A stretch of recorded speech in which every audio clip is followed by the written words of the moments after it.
production of ESPN, home of the College Football Playoff National Championship game, presented by AT&T. Few ever reach this point.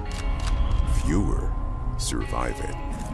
Only those who hold on earn a chance at everything.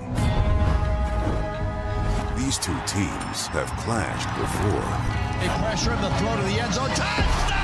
Indiana wins it, and they knock off the Oregon Ducks here this afternoon. A storybook run that keeps adding chapters, and a team ready to slam it shut. Hold on or go home.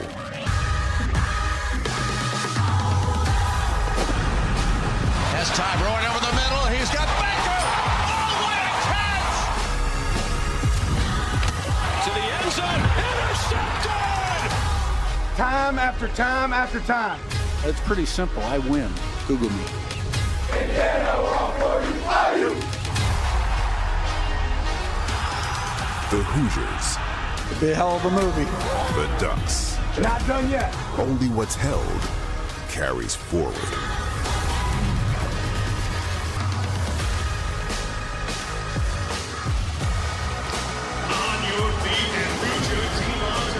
This is the Chick-fil-A Peach Bowl. And welcome everybody to the Ram Trucks kickoff.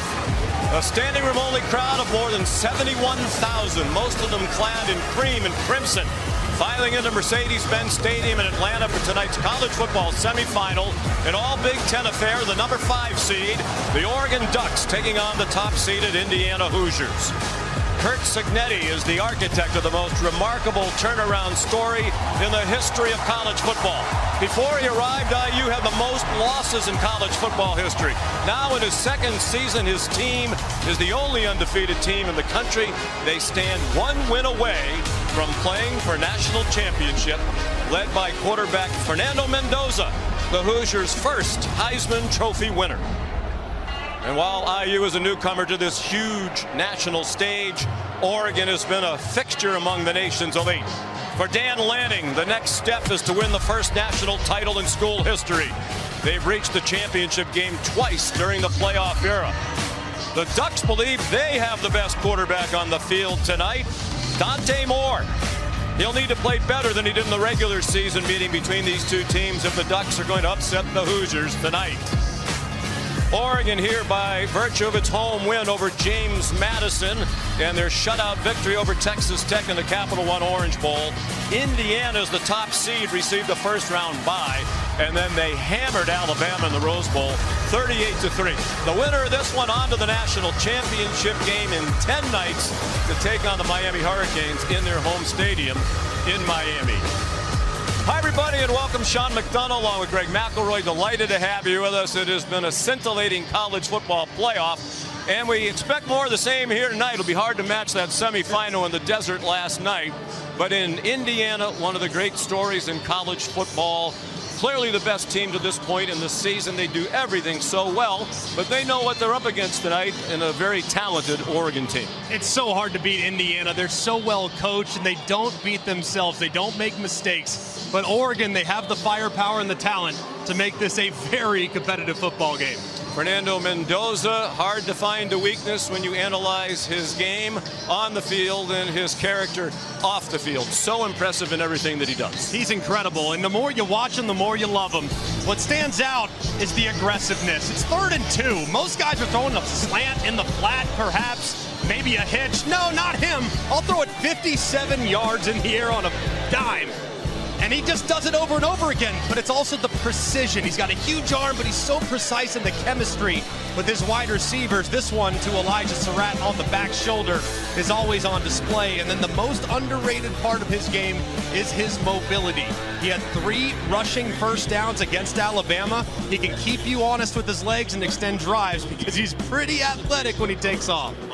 And they're also an outstanding team, second in the nation in scoring defense behind only Ohio State. They held the Oregon offense to 13 points in the regular season meeting. This defense is my favorite in college football. The way they play together, they have a 1/11th mandate where everyone knows they're a small piece of the pie. But this guy, Hayden Fisher, he's the biggest piece. He's the middle linebacker, and he will be very good throughout this game in trying to diagnose what Oregon's trying to attack him with. They've allowed 1 touchdown in the last 14 quarters. Those 6 sacks, the most given up by Oregon in any game this season. It was a rough day for Dante Moore, but many people believe, including some NFL folks, he's the better quarterback out here tonight, and if they're going to win, he probably has to prove that. It has to be the best game of his career, and he can shrink that gap between him and Mendoza, but it's going to require perfection. When things are good, there's few that are more talented than him. He's incredible, but he's going to have to play an uncomfortable game tonight. He's going to have to throw with pressure in his face. He's going to have to throw it in tight windows. He's going to have to be perfect to knock off the undefeated Hoosiers. Time for our national anthem. Here's public address announcer Tim Hanchey.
Two great quarterbacks leading 2 outstanding teams with a trip to the national championship game on the line. The opening kickoff in just a moment. You're watching the Ram Trucks kickoff.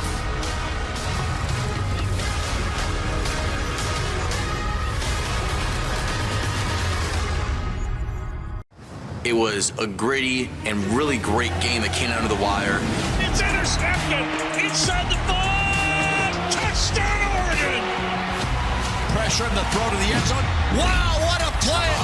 Indiana wins it, and they knock off the Oregon Ducks. Obviously, it's a get-back game, so it's time. The energy has to be at an all-time high.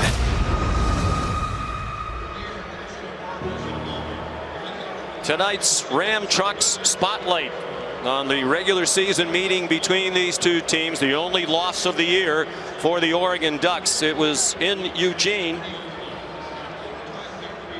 It was a tie game midway through the 4th quarter when Indiana scored the last 10 points of the game. The 2 interceptions in that game, the most Dante Moore has thrown in any game this season, and the Ducks stifled by that terrific Indiana defense in the second half. Just 64 yards of offense for the high-flying Ducks. 64-year-old Kurt Cignetti. In his second season at Indiana, he is 25-2. They're the only undefeated team in the country. The 14 wins has shattered the school record of 11 they set last year in his first season as head coach in Bloomington when they went 11-2. They won that 3-7 game at Oregon, won in dramatic fashion at Penn State, went on to beat Ohio State for the first Big Ten title since 1967, and then walloped Alabama in the quarterfinals. Kurt Cignetti said, "I told my team I knew we had a much better team than Alabama," and he believes that Oregon is a much stiffer opponent tonight, and they know that by virtue of having played the Ducks back in October.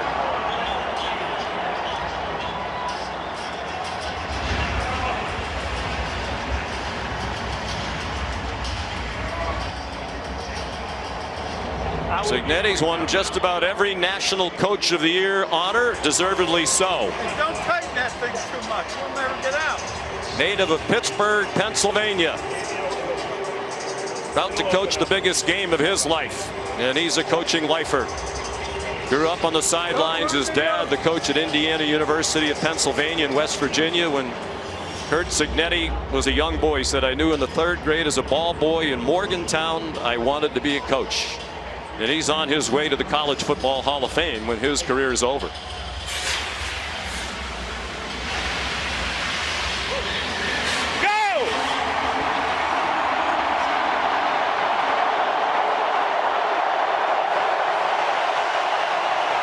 The Hoosiers take the field. In terms of the crowd, it'll be a decided home field advantage for Cignetti's team. Greg, you were on the field before the game, estimated it's about 80% Indiana fans here. And as it's filled in, it might even be slightly higher than that. I mean, they are out in droves, and a lot of IU chants in the concourse. You're making your way to your seats. Here comes Dan Lanning. At age 39 in his 4th year at Oregon. They are 13-1, started the year 5-0, then suffered that only defeat at the hands of the Hoosiers. They've responded with 8 straight wins, including the 2 victories here in the playoff. 13 wins ties the school record. It's the 3rd time they've done that, including last year when they were the #1 seed in the college football playoff and lost to Ohio State in the Rose Bowl. Back in 2014, they won 13 games and lost to the Buckeyes in the national championship game in the 1st year of the college football playoff.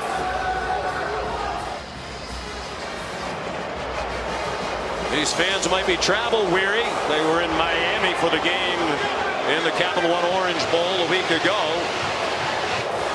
That convincing win over Texas Tech, the Big 12 champs. Craig, Dan Lanning said, we need to put it all together. It's indicative of the season, the way the playoffs gone. In the 1st round, they scored a lot of points against James Madison, and then it was the defense that carried the day against the Red Raiders. Yeah, he feels like, with the exception of the Rutgers game earlier in the season, they have yet to play a game in which all 3 phases were playing at a high level. Beat Indiana, that's the type of effort it will require. Lanning has won at least 10 games in each of his 4 seasons in Eugene. He is 48-7 in 4 seasons. Captains making their way to midfield.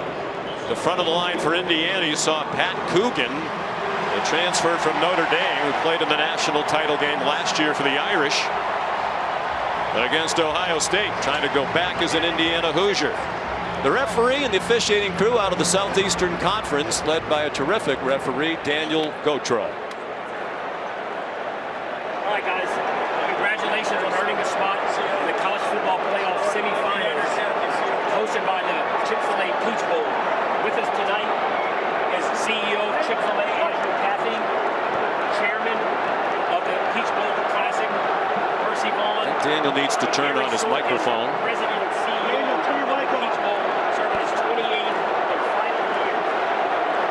Now his partner, the umpire, Walt Hill, telling him, Daniel, turn on your mic. Congratulations on earning a spot in the college football playoff semifinal, hosted by the Chick-fil-A Peach Bowl.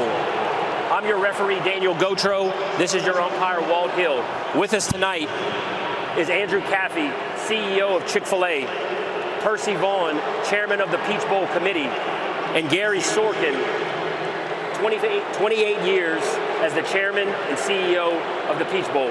Thank you guys for being out here. Thank you. Oregon, you are the designated visiting team. This side is heads, this side is tails. What is your call? Tails. The call is tails. It is heads. Indiana, you have won the toss. Defer, which way would you like to kick? Right, flip sides. Indiana has won the toss and elected to defer their option until the 2nd half. They will kick from the east end zone. Good luck, gentlemen. Let's go down to the field. Two great reporters with us tonight. Here's Molly McGrath with Kurt Signetti.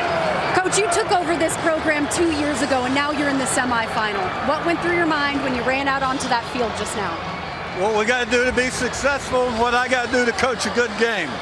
You deferred. You're going to start this game on defense. What's the priority for that group early? 3 and out, offense, good field position, go down, score. Thank you, Coach. Thank you. Katie. Thanks, Molly. Dan, your leading rusher, Noah Whittington, was a game-time decision. What can you tell us about his status? Yeah, look good in warm-ups. Think we're going to be able to lean on him. We got a lot of people here who can play football, and Noah's going to be a part of that. You know Indiana well. What needs to be different tonight? Play our game. No, you can't make mistakes against this team. Just got to go out there and play football. We're going to play loose and have fun. Best of luck, Dan. Thank you. Sean. All right, Katie George, the running back situation is an issue for them. Jordan Davison, the true freshman who scored both of their touchdowns against Texas Tech, broke his clavicle in the game and is not here. They've had a couple of running backs drawn into the transfer portal since that game. Whittington's their leading rusher, but he didn't show up on the injury report until last night, listed as questionable. We believe it's a turf toe. We'll see how effective he is.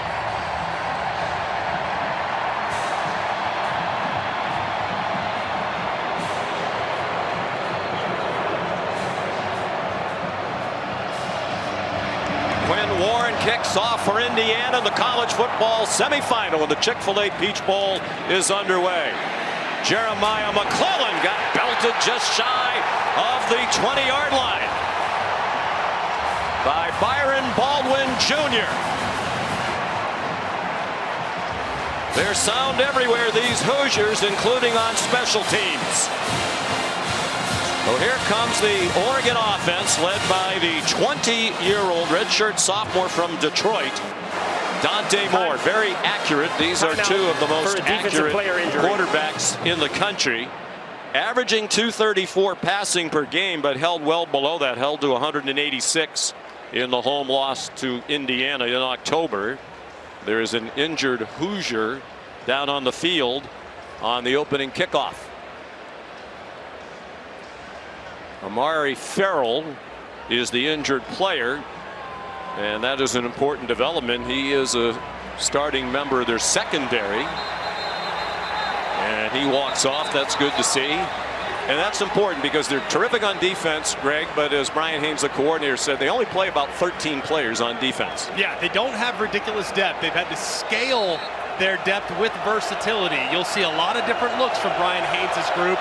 3 linebacker sets, 5 defensive backs, 3 defensive linemen. They play their guys very, very well, but they can all play multiple positions. They gave the Oregon offense a lot of problems in the regular season game. The IU defense held the Ducks to 267 yards, their season low. And the IU fans making it difficult for Moore in Oregon right out of the gate. De'Aaron Hill Jr. is the running back. The quick pass is intercepted. It's going to be run in for an Indiana touchdown. D'Angelo Pons on the first play of the game.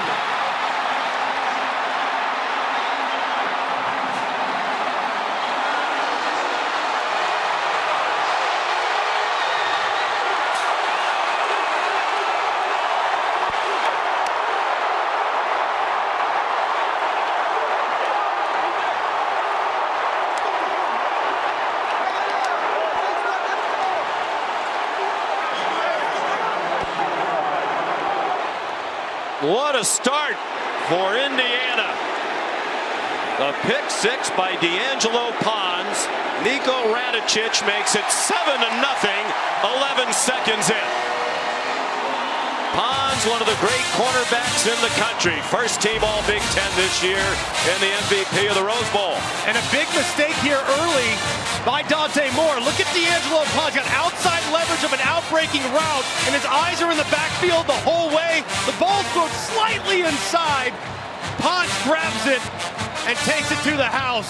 The vision defense that Indiana will play throughout this game make it very difficult to take those 3 access completions, and Pons, who is a lockdown corner into the boundary, will make you pay every single time. Well, Moore admitted he was frazzled for a while in that loss to Indiana in the regular season. They did some things he didn't expect. And as we mentioned, he threw a season-high 2 interceptions. He thought he'd be better prepared to handle it this time around. So the pressure, that big hyped matchup when Oregon was number 3 and Indiana was number 7, was troublesome at the beginning. Indiana 10 players on the kickoff. It might be that Farrell, who was injured on the opening kickoff, isn't out there, and that is the case. So they had a late runner come on in Devin Boykin.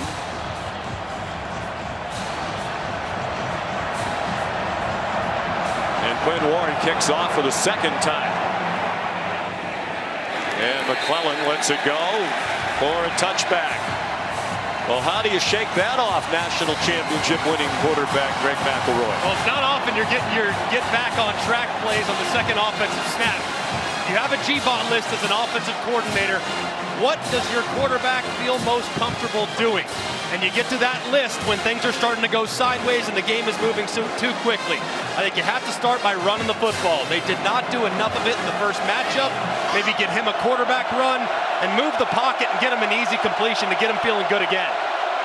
And it is the true freshman De'Air Hill Jr. at running back, not Whittington, their leading rusher.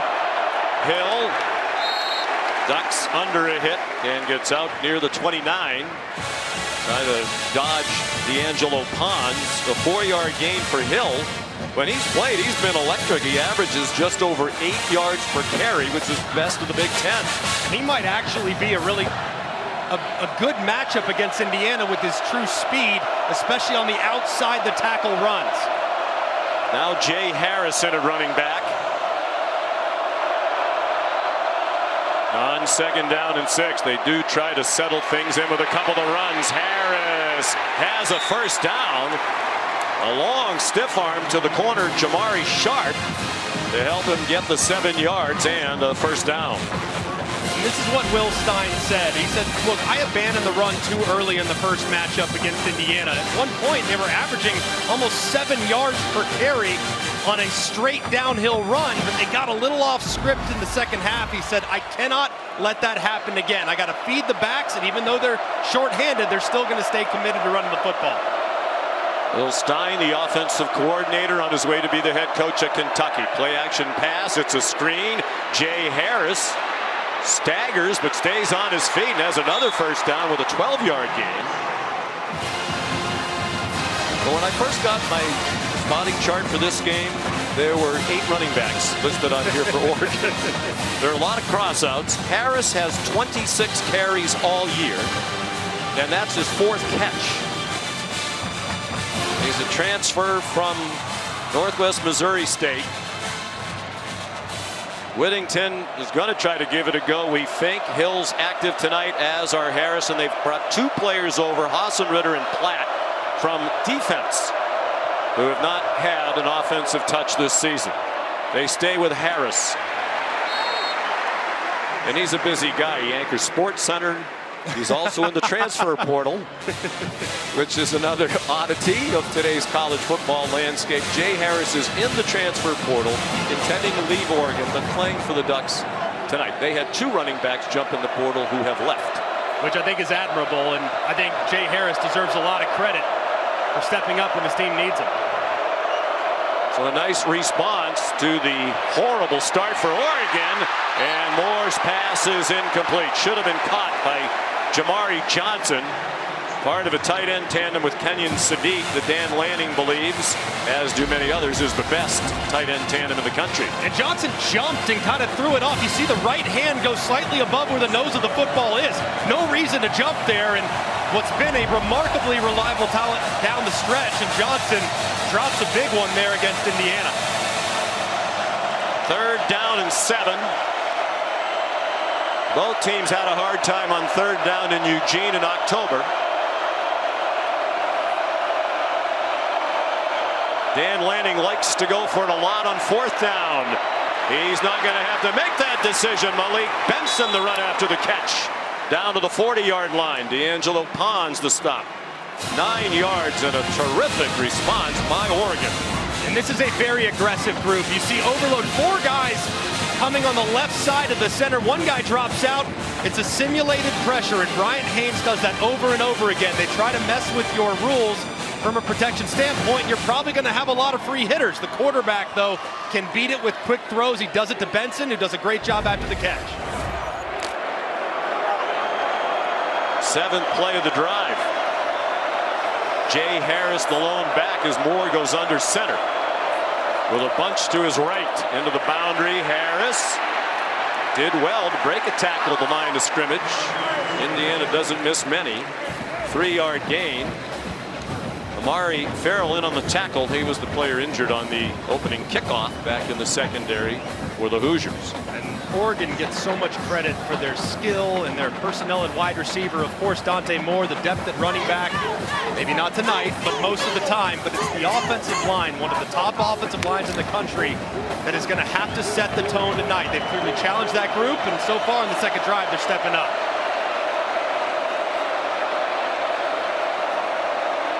Roger Saliapaga, who's the 3rd tight end for Oregon, has come into the game.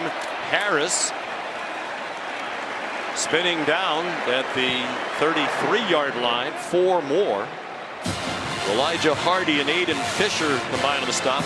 2 of the 3 linebackers that they typically play with. Isaiah Jones is the 3rd. You don't see many teams have 3 linebackers on the field at one time anymore. And they will play that regardless of what personnel grouping the offense is in. Oftentimes when you see 3 wide receivers, you'll substitute an extra defensive back. They love the versatility of those linebackers and feel very comfortable with them in coverage. Fisher's the leader. Dante Moore said he was troubled in the regular season game, that Fisher kept hollering out what play was coming. Moore over the middle, caught, first down. Good throw to Jay Harris, who has emerged as the star of the 2nd possession of the night for the Ducks. That's 5 yards and a first down. And talk to Will Stein. They're going to kind of mess with the tempo a little bit, especially on 3rd down. Indiana's a group that will blitz your protection like we've seen already. That time they go with the quick snap. The blitzer can't get home, and it's a nice throw to the right pec of the receiver Harris. That's an accurate throw away from the defender. Harris off the field for a moment. De'Aaron Hill is in there. 10th play of the drive. And it's a fake handoff to Sadiq in a designed run for Moore. Not a prolific runner, but he can be effective. And he gets 6. And as you said, both coaches will not be afraid to run the quarterback tonight by design, with a trip to the title game at stake. And Dante Moore is a very capable runner. Doesn't do it a ton, and most of his runs actually are outside the tackles where there's a little less damage that can be done. But in a game where it's win or go home, you can expect him, especially with shorthanded running back room, to get a handful of touches.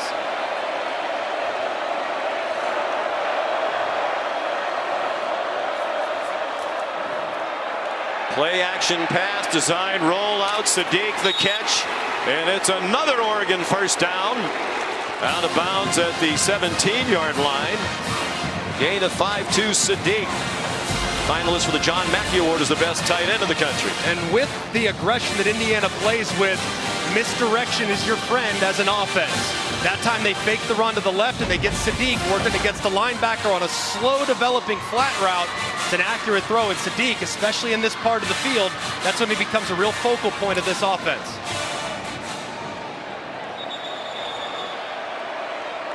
Sadiq has 8 touchdown catches, which leads all FBS Indiana. tight ends. It is their first.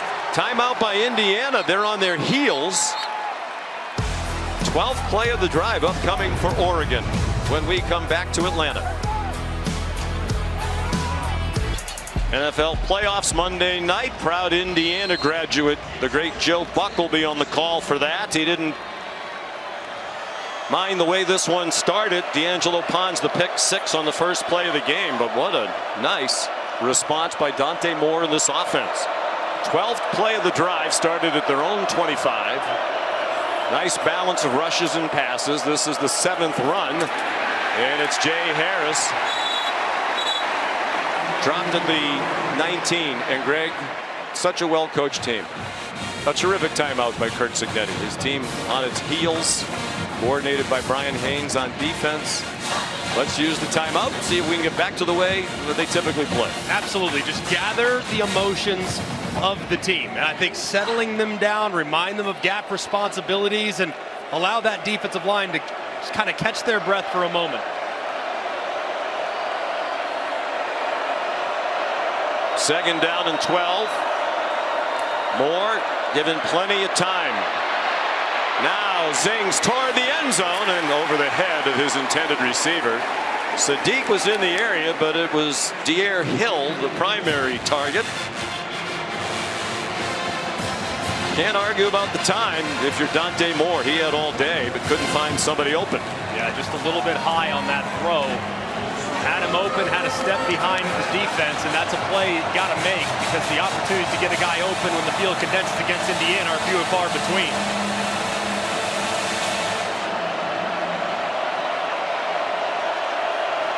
Noah Whittington is on the field. Their leading rusher trying to power through turf toe.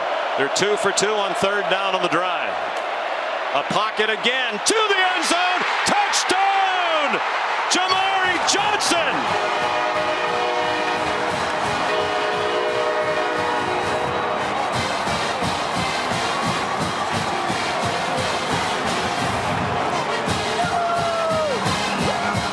And a terrific bounce back by the redshirt sophomore from Inglewood, California, who had a big drop earlier on the drive. So Moore's thrown a pick six. He gets a lot of pats on the helmet for engineering that drive, and the touchdown pass is 29th of the year. Atticus Sappington. Challenge you to find a better name in college football. He adds the extra point. 75 yards, 14 plays. Took up more than half the quarter, 7 minutes and 38 seconds. And Moore 5 out of 8 on the drive for 50. And how about the guts and maturity and poise displayed by the 20-year-old Dante Moore, who after the disappointment early answers back. And the Ducks are back in the ball game.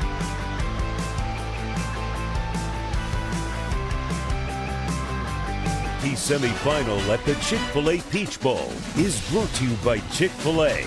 This year, Chick-fil-A dialed up some pregame fun for fans. And then, everyone's favorite cows made a special delivery to kick off the CFP semifinals. And Capital One, what's in your wallet? Entertaining start to this Chick-fil-A Peach Bowl. Awful start for Dante Moore. Pick six. Interception run in by D'Angelo Pons of Indiana for a score 11 seconds into the game. But then the Ducks responded, one of their best drives of the year. 14 plays. Second longest by number of plays in the season. They had a 16-yard TD drive against Wisconsin. It's also their second longest drive by possession time. That one against Wisconsin went over 8.5 minutes. Sappington's kickoff is a touchback. Time now for Chick-fil-A moves on the field, and it's unbelievable. They showed their hand just a little bit too soon. Here's Lou Moore, and here's the route by Jamari Johnson. Does a great job of running a little bit of a stick nod, but watch how the outbreaking action hesitates D'Angelo Pons.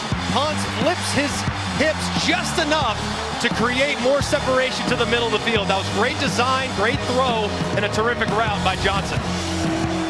So here's the first play on offense for Indiana. Oregon's run 15. Fernando Mendoza handoff to Roman Hemby. Tackled by Dylan Thieneman. Mendoza in his first year at IU after 3 at Cal. Like Dante Moore, one of the most accurate quarterbacks in the country. As a matter of fact, that 72% would be the single season school record. He leads the country with a school record 36 touchdown passes. 6'5" 225 from Miami. Hoping to return home to play against the Hurricanes in the national championship game. He's on target to Elijah Surratt. for a 5-yard pickup. It'll be 3rd down and 4. And every time you watch Fernando Mendoza, you become more and more impressed. The accuracy, the decisiveness, the way he can push the ball down the field. To be sitting at 72% is remarkable, especially when you take into account how often they take shots on opposing defenses.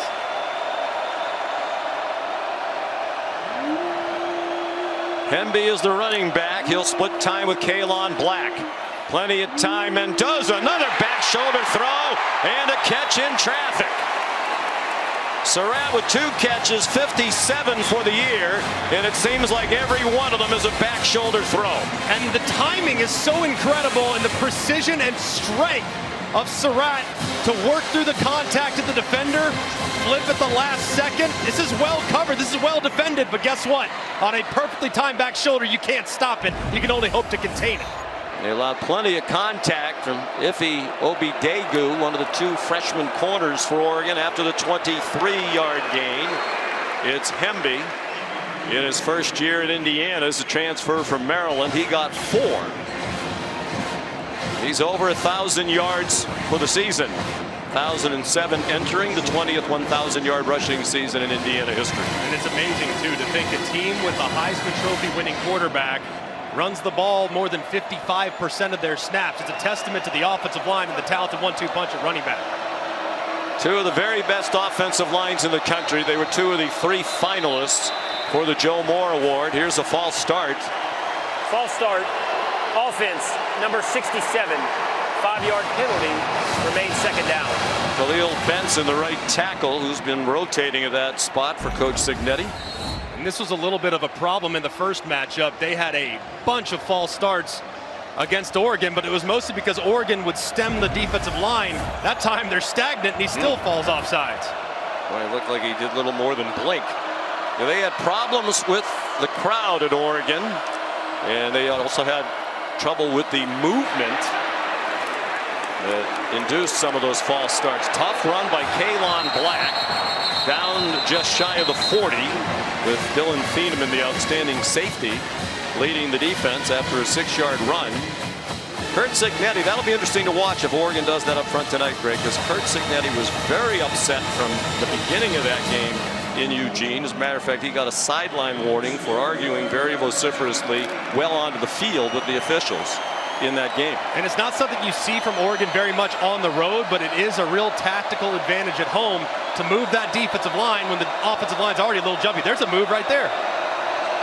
Not as dramatic as the moves were in Eugene. On 3rd down and 4, he's on target, caught the tight end, Riley Nowakowski. Taken across the boundary by Bryce Betcher, the linebacker, Oregon's leading tackler. Indiana, best in the nation on 3rd down this season, converts with a gain of 5. They just do all the little things right. Nowakowski's working out an out route, but it's Surratt on the outside that creates a little bit of a rub. As an offensive player, you call it a rub, and that's what he does. He kind of tacks the inside and allows Betcher to kind of create some space. Mendoza 3 for 3. The extended wait to get on the field didn't hurt him. Black runs inside the 30 with a gain of 6. He had 898 yards rushing in. Between Hemby and Black combined for more than 1,900 yards and 15 rushing touchdowns.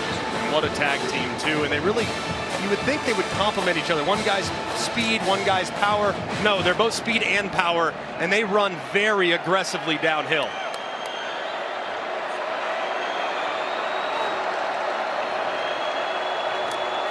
Eighth play of the drive. Hemby rips through the middle of the defense. 1st down, Hoosiers. Inside the 18-yard line, he got 11. How about the job right here by Pat Coogan, MVP. The Rose Bowl was the offensive line. He gets movement against Amari Washington, and let me just tell you, it's hard to move Amari Washington. He's a load. These defensive tackles for Oregon are stout. And help from Drew Evans, the left guard. Washington's a terrific player. He's 330 pounds. Hemby turns the corner, has a lead blocker inside the 5 and out of bounds. They're going to mark him out at the 7. with just enough for a first down. Another good block by the center, the Notre Dame transfer, Rose Bowl MVP, Pat Coogan. And they just do everything right. Carter Smith gets the first guy. Coogan doesn't turn up and double team. He just continues on his path, gets a piece of an Oregon defender, and it springs for extra yardage. They're so well coached, and the execution is outrageous. Coogan said he chose Indiana for 2 reasons. He wanted a great culture and he wanted a chance to win the national championship. He made a great decision. Hemby stacked up. Ashton Porter, an edge player, sophomore from Cypress, Texas, for a 1-yard loss. This is a part of the field where Oregon has not been at their best. In the red zone, they allow touchdowns on nearly 68% of the red zone penetrations against them. It's very difficult to keep an offense that can beat you with one-on-ones and run the ball as effectively as Indiana does. So Oregon must play at their best tonight when the field condenses. They bring an extra offensive lineman onto the field, number 75, Zen Michalski. He's at the left end of the offensive line. Mendoza, end zone, caught! Touchdown! Omar Cooper!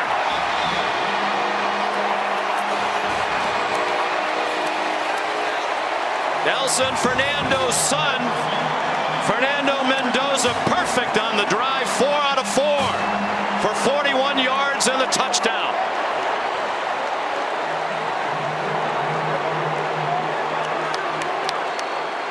Dan Lanning and Tosh Lupoy, the defensive coordinator. Lanning very active in the defense.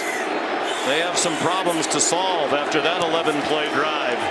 75 yards. They had it for 6.5 minutes.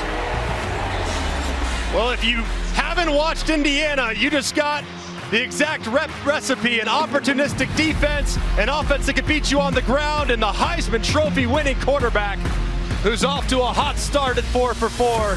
His family looks on, loving what they've seen from Fernando.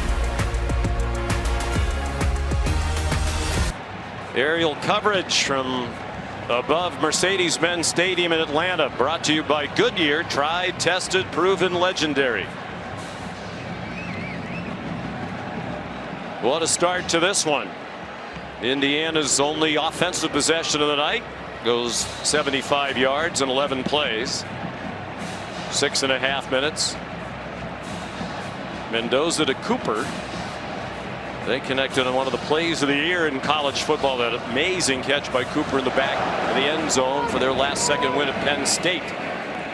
Their closest call this season. The kick by Quinn Warren, a touchback. And I just love this design.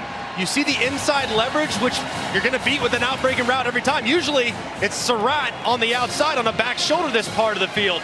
Instead, this time they go with a slot formation. They get Cooper lined up against a safety and Aaron Flowers, and you don't have a lot of room as a quarterback. You got to get that ball up and down immediately. Mendoza does it. Cooper reels it in, and a terrific start for the Indiana offense. First catch of the night for Cooper goes for a touchdown. That was the case in the win against Texas Tech. So more in the Duck offense back on the field. Jay Harris with the pickup. Here's Katie. Well, Sean, since the beginning of the season, Dante Moore has worked with Brett Ledbetter, a sports therapist and consultant. Dylan Gabriel actually introduced him to him. Both Bo Nix and Gabriel worked with Ledbetter at Oregon and still do. Moore said his sessions with Ledbetter have helped him improve his mental strength. What an example, bouncing back after the pick six, guys. If ever you're going to be under mental strain, throwing a pick six on the first play of the college football playoff semifinal would do that. And he did talk in our visit the other day at length about how much Ledbetter has helped him. Highly regarded man who's worked with the Oklahoma City Thunder, among others. That's the end of a very entertaining first quarter. D'Angelo Pons a pick six on the first play of the game. Oregon responded on the Johnson catch, and then Mendoza brought Indiana right down the field. Cooper the score. 14-7 IU after one in the Chick-fil-A Peach Bowl.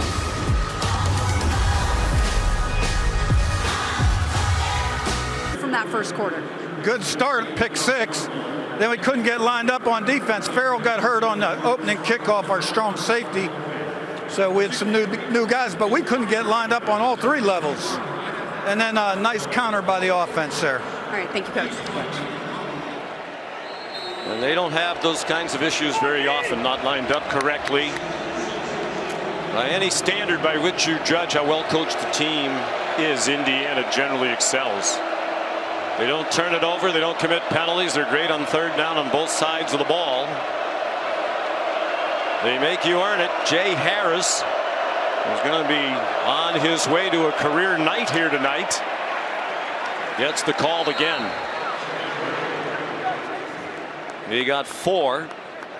His 7th carry of the game, which matches a career high. And we're 1 play into the 2nd quarter of this semifinal. 3 out of 14 on 3rd down in the first meeting with the Ducks. They're perfect 3 for 3 tonight.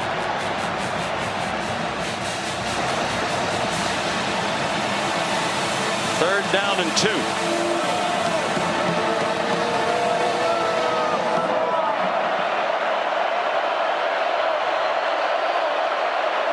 They had a very tough time on 3rd down against Texas Tech. And that continues.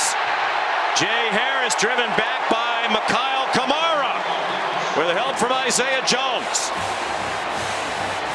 And they're going to punt after a loss of 2. Brian Haynes' defense is so good. You'll see Kamara slide inside, pressure off the outside, and he just beats the right tackle, Harkey, across his face. And there's nothing that Jay Harris can do. And the Indiana defense on short yardage, man, it is a war in the trenches. They're so athletic and disruptive that it's hard to stay in unison along the offensive line. James Ferguson Reynolds, they have an interesting punt situation off, and he rolls for a while. It looks like it's going to be a fake. Indiana rushed him, so he kicked it right away. And it's a good one from the Australian. Rolls dead inside the 20 with a 49-yard punt. The Indiana defense with the stop on 3rd down. And as Greg said, not much Harris could do, but ordinarily he wouldn't be in there in that situation. 14-7 Indiana, early 2nd quarter. Quite a journey for Fernando Mendoza out of high school in Miami. He was a 2-star prospect. He's on his way to Yale. He's a great student. Then Cal offered him a chance. He's there 3 years. Started the last 2 with mixed success, 9 and 10 as a starter. They knew he was a good player. They didn't know he was a great player. He won the Big Ten title first time outright for Indiana since 1945, and he won the Heisman Trophy. First Hoosier ever to do that. He's backed up that award with his start to the night. 4 for 4. They're up 14-7, including a defensive touchdown, and Kaylon Black gets nothing on 1st down. And Fernando Mendoza, he's a graduate level decision maker. I mean, he just processes so quickly. If you're misaligned, if you are lined up inside leverage, he's going to hit an out-breaking route. If he has a one-on-one against his best receiver, Elijah Surratt, he's going to find it. He just sees the field so well, and they put a lot on his plate post-snap with the RPOs they run, and he executes it beautifully. Out of the pistol, the handoff to Black across the 20. Bryce Betcher made the tackle. Their leading tackler with 125 coming in. Well, that academic component is very important to Fernando Mendoza. He told us yesterday, graduated in 3 years, very proud that he came out of the Haas School of Business in Berkeley with a degree. He told us it's the 2nd-rated undergraduate business school in the country behind Penn. We looked it up, and he wasn't lying. Here's that running ability we talked about earlier. First down and much more. Finally shoved out of bounds by Aaron Flowers at the 41. By his own admission, it isn't pretty when he runs, but it's effective. Well, it's really, really well done because it's a pressure up the middle. It's really well defended and blocked by Black, who picks it up. And the only guy that sees Mendoza take off is Washington. And at 330 pounds, he's really fast, but he's not as fast as Mendoza. So athletic in the open field. Fernando rushed for 31 yards. In the regular season meeting, Kalon Black turns the corner. Very late flag thrown after a 5-yard gain. Here's Daniel Gotro. Only one assessed penalty so far as a 5-yarder against IU. Personal foul, illegal block below the waist, defense, number 7. 15-yard penalty will be added to the end of the run. First down. Ife Obidegu, redshirt freshman from Baltimore.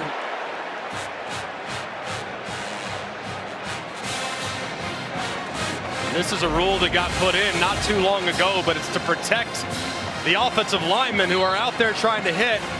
And Obidegu goes a little bit low and takes out the puller, and that's what results in the flag.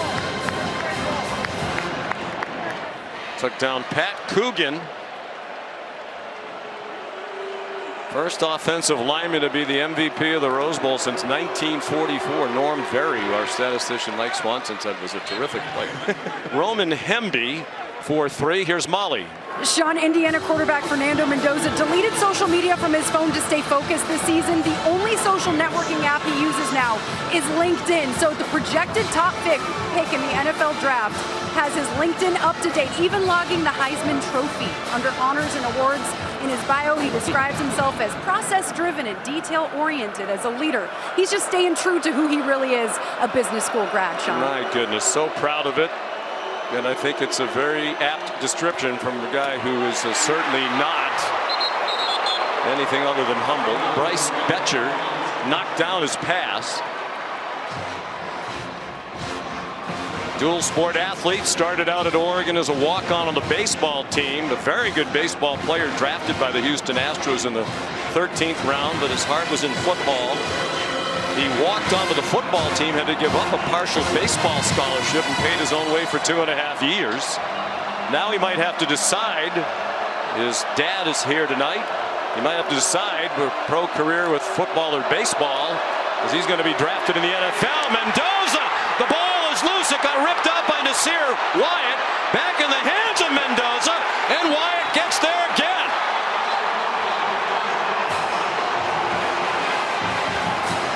A loss of 20, and it goes in the books as a sack. And very nearly just the second lost fumble of the season for Indiana. And Nasir Wyatt is all speed. He doesn't play a ton, but he plays in obvious passing situations, and he always flashes. That time right around Benson, the tackle, they whiff on the chip, and he makes the play. He had only 9 tackles all year. He's a true freshman from Santa Ana, California, but 2 of them were sacks. There's Mitch McCarthy, a 27-year-old Australian punter. Gary Bryant Jr. smothered at the 14-yard line by Charlie Becker, one of their best receivers. They put their starters out there on special teams. And it's hard to get home against this offensive line with how quickly Fernando Mendoza gets rid of the football. But Oregon has the pass rush to do it. Wyatt gets home, forces a quick fumble, and Mendoza's dropped for a big loss. This is the Chick-fil-A Peach Bowl. All 4 quarterbacks in this semifinal in the transfer portal. Dante Moore started his career 1 year at UCLA. It didn't go particularly well. Went in the portal, transferred to Oregon knowing that last season he would back up Dylan Gabriel. He was fine with that.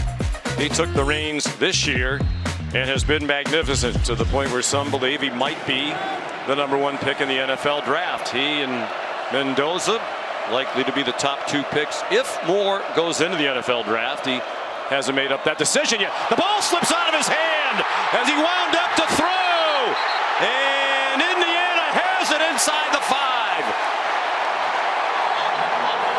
Mario Landino came up with the ball for the Hoosiers. Looked like Moore might have collided with De'Aaron Hill as he wound up to fire. That's exactly what happened, and without Whittington, without Davidson, they have not had a ton of reps with Hill. They have an RPO called. Hill gets too close, and as Moore is pulling it back, it hits the nose of the football against the left shoulder pad, and a massive mistake, but probably could have been avoided with more experienced backfield. When you play a team that doesn't make mistakes, you can't make them. That's 2 turnovers for Moore. One of them a pick 6 for 7 points for Indiana to start the game. And now this one gives the Hoosiers the ball at the 3. Indiana is plus 20 for the year, leading the nation. You can say that at the end of a lot of stats. Kalon Black, the running back. He has blockers up and over, and he's down 2 yards short. Dylan Thieneman made the tackle. A safety who Tosh LeBoy believes will play in the National Football League. You feel for Dante Moore, but that right there, just chemistry between quarterback and running back. And RPOs require a lot of reps. They're very expensive plays. So you have to clear the running back's path, but the running back, as soon as he sees you throw it, has to get out of the way, and that didn't happen there. 2nd and goal from the 2. Kalon Black tumbles toward the goal line. He's down short by about a half a yard. Tatum Tuioti made the tackle. Outstanding defensive end, whose father Tony's the D-line coach for the Ducks. 3rd down and goal. Indiana 3 out of 4 on 3rd down. 56.5% for the year. Far and away number 1 in the country. Mendoza with Black, the running back. Black straight ahead, touchdown. Kalon Black.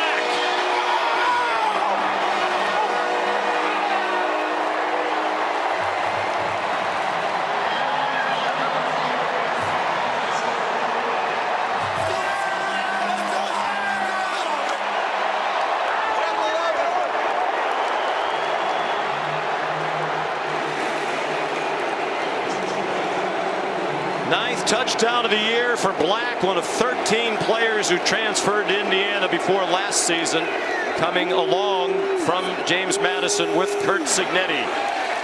Nico Radicic, the extra point.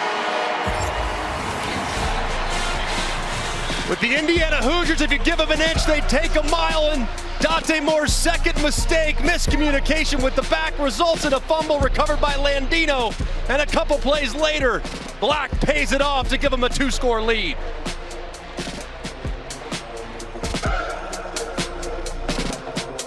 The CFP semifinal at the Chick-fil-A Peach Bowl is brought to you by AT&T. Connecting changes everything. Modelo, the mark of a fighter, and Mercedes-Benz. We're back in Atlanta, one of the great stadiums in America, Mercedes-Benz Stadium, for the Chick-fil-A Peach Bowl. Sean McDonough, Greg McElroy, Molly McGrath, and Katie George are on the sidelines. 8:17 to go in the first half, 21-7 in favor of Indiana. De'Aaron Hill back deep for the kickoff. His collision with Dante Moore caused the fumble.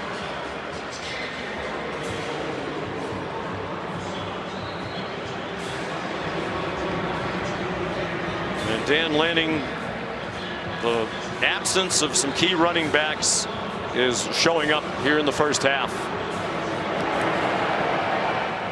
Quinn Warren kicks off, no chance for a return for Hill.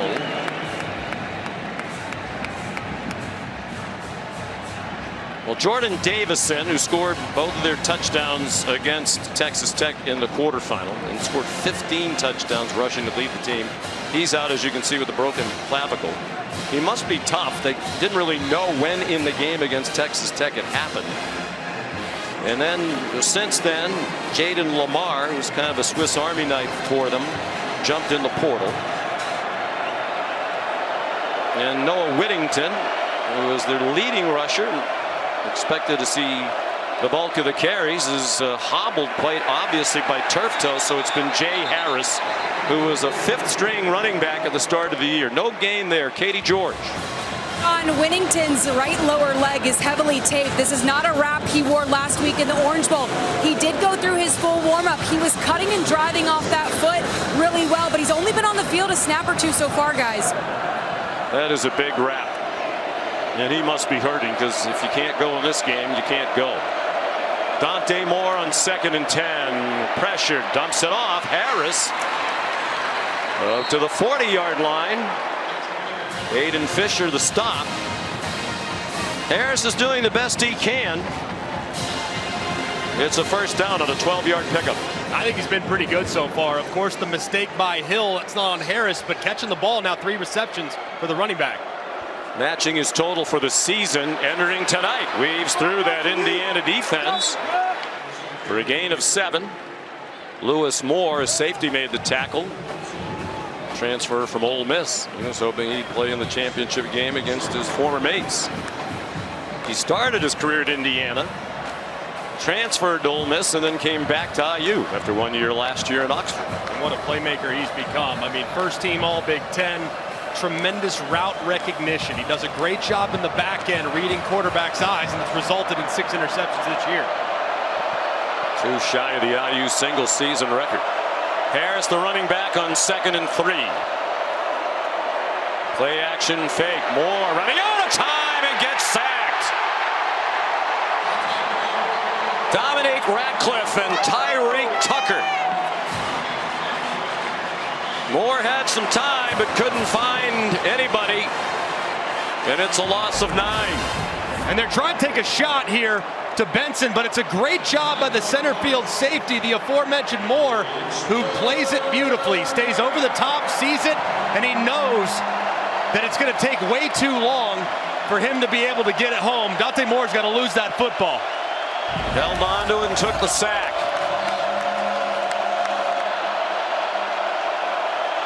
Under 6 minutes to go in the half. 3rd and 12. Moore under pressure again and down at the 31.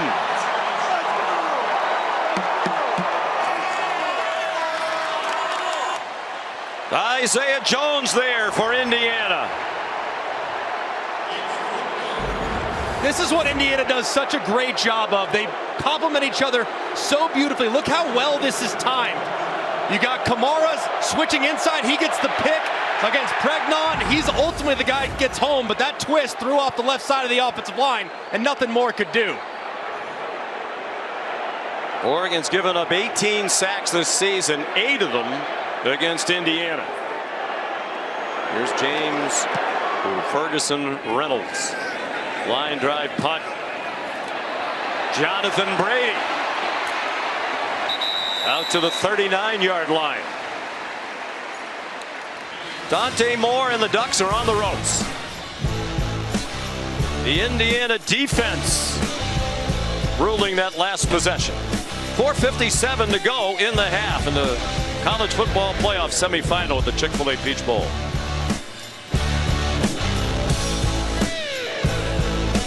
NFL history, it'll be just the 3rd postseason game between the two. Rough start for Oregon, a pick 6 on the first play of the game. For Indiana, the Ducks have turned it over twice on the first 4 possessions, leading to 14 Indiana points. Fernando Mendoza, high throw, good catch in the flat by Roman Hemby, but then he got dumped by Bryce Betcher. And Indiana again, Greg, doing what they do, which is not hurt themselves. They're so efficient, and they force so many mistakes too. That's what I love about watching this team. Everyone makes uncharacteristic, undisciplined mistakes when playing against Indiana. They're relentless with their pressure. As you can see, the turnover margin take a backseat to nobody, and it's really across the board. They're phenomenal. Mendoza, another back shoulder throw to Surratt. They throw a flag. He caught the ball anyway with Theron Johnson all over him. Pass interference, defense, number 5. The penalty is declined. The result of the play is a first down. When you're a defender, you have to know the back shoulder throw is coming, don't you, if you're guarding this guy? They played it well. I mean, obviously grabs the jersey with the left hand, results in the flag. You cannot cover that. I mean, I don't care what the you cannot play the back shoulder much better, and it still doesn't matter. Surratt reels it in with one hand. Play fake. Mendoza has running room and he wants it. Instead, sends it ahead to Omar Cooper. Brandon Finney made the tackle. Well, when Kurt Zignetti's in the transfer portal, he's been labeled the king of the transfer portal the last couple of days by some national media. He looks for production over potential. He doesn't care what your potential is. He wants to see what you've done. Surratt is a great example of that. No offers out of high school, went to an FCS school, St. Francis of Pennsylvania, but caught 42 balls in his 1 year there. So Cignetti brought him to James Madison in the portal, where he excelled. Now he's a Hoosier. Deep throw, Charlie Becker! Touchdown, Indiana!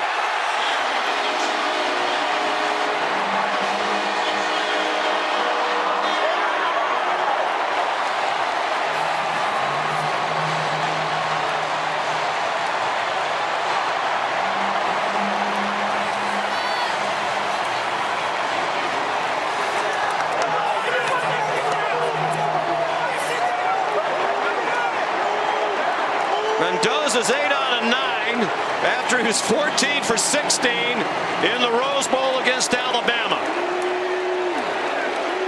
Becker has emerged as a standout over the second half of the year. Radicic, the point after, it is 28-7.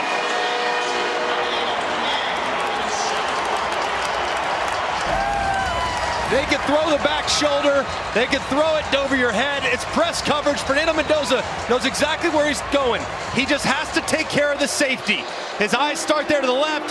Then his helmet swivels over, which buys just enough time for Thieneman. Can't get over the top. And Becker, the emergence since the Penn State game has been phenomenal.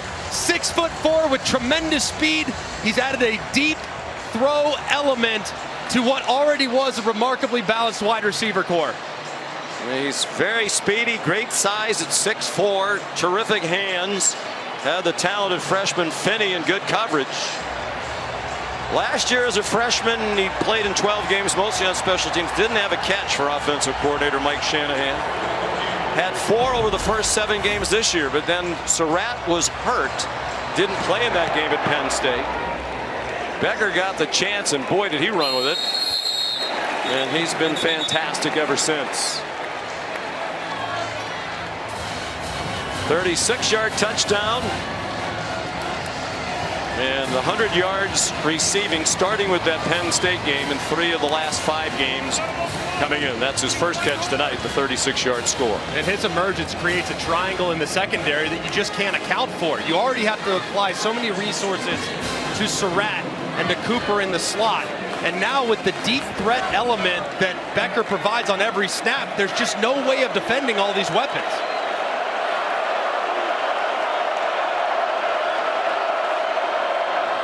De'Air Hill on first down. Out to the 29, a gain of 4. Really important drive here for Oregon.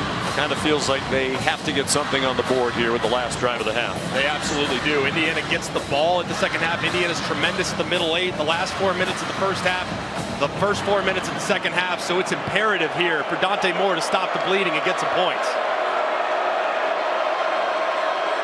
They're going to have to throw it with regularity. He gets hit, lost the ball again. Daniel Ndukwe knocked it out, and it is Indiana ball.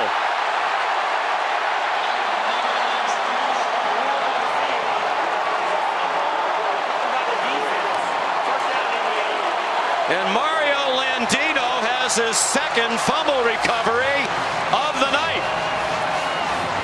Third Indiana sack, third takeaway. And how about the hit by Ndukwe, who's had to step up in the absence of Stephen Daly. He arrives immediately and makes the play. And Landino's right there. But that's what happens when you're Landino. When you do what you're supposed to do, and you're a great teammate, that's exactly what you're rewarded with. He goes out, he sets the pick against Harkey, the right tackle, which frees up Ndukwe to make the sack. And then Landino's there to pounce on it. What a performance by the #1 team in the country. Mendoza breaks a tackle and finally gets wrestled down at the 20. Ify Obidegu finally got him down. As you mentioned, Ndukwe getting more time because of the injury to Stephen Daly, who led the Big Ten in tackles for a loss with 19, but he got injured in the celebration after their Big Ten championship win against Ohio State. And Ndukwe has stepped in. Next man up for Kurt Cignetti. 2-minute timeout. See if you can find a weakness. Dante Moore's hoping to find one. Doesn't seem that it exists. 2-minute timeout, all Indiana. Becker, the latest score. It's 28-7 for Mendoza and the #1 team in the country.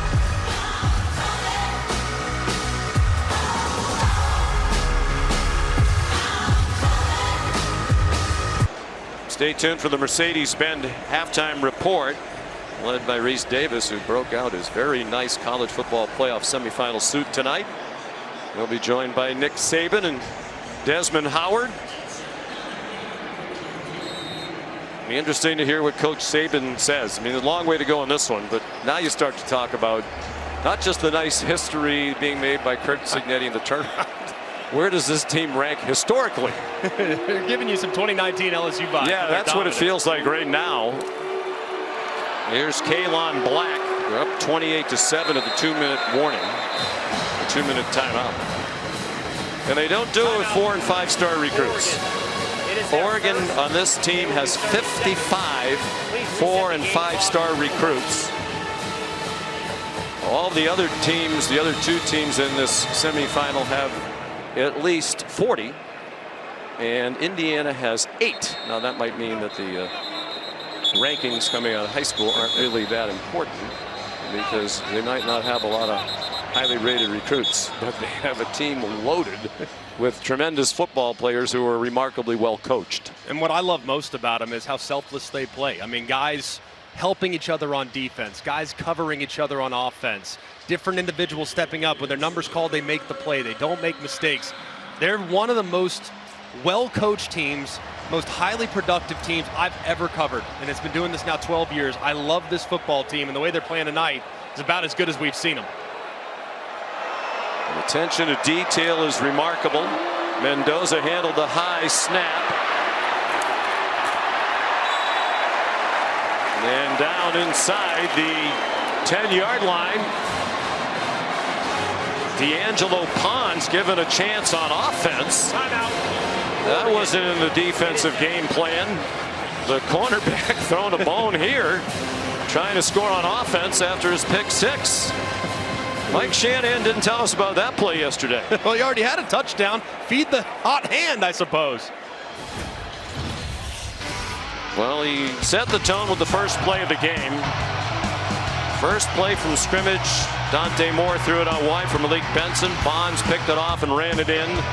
His second interception of the season. And the turnovers keep on coming for Moore. Under duress all night. Daniel Ndukwe, the last strip sack. He's been credited with 2 of the 3 sacks. He didn't have a sack prior to tonight. In his career, he had 9 career tackles. Next man up indeed. He's a sophomore from Lithonia, Georgia. It is a gigantic pro-Indiana crowd, and they're loving every minute of it. Hemby straight ahead with little resistance. He powers down to the goal line, and he's just short.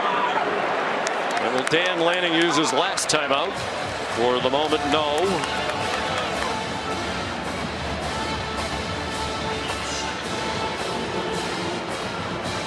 Has to be a helpless feeling for Lanning. Like Kurt Cignetti and all 4 of the head coaches in the semifinal. Once an assistant at Alabama under Nick Saban. Kobe Martin comes in at running back. He's lined up in front of Roman Hemby. Hemby stood up short of the line of scrimmage. Tion Gray, backup defensive tackle. Now Lanning will use the timeout. Trying to get the ball back one more time with 1:01 left in the half. 28-7 Indiana, and the Hoosiers 3rd down and goal from the 2.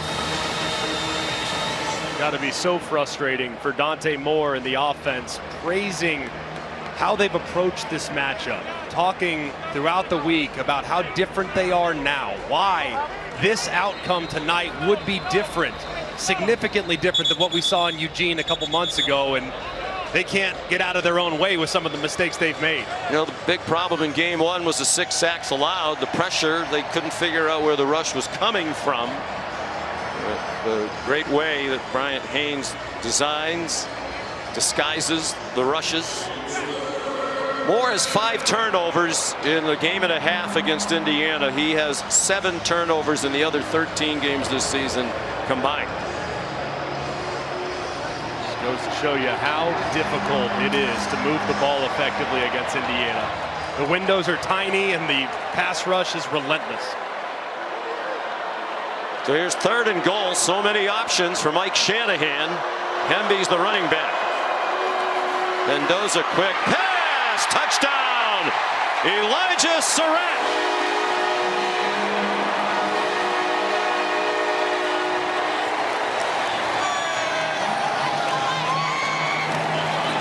He'll check it to make sure he was across the goal line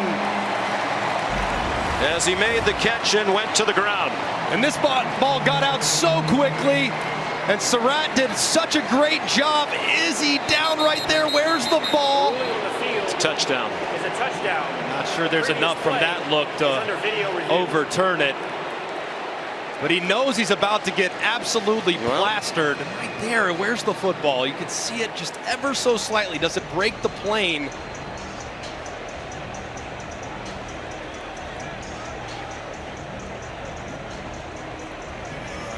There, where's the ball?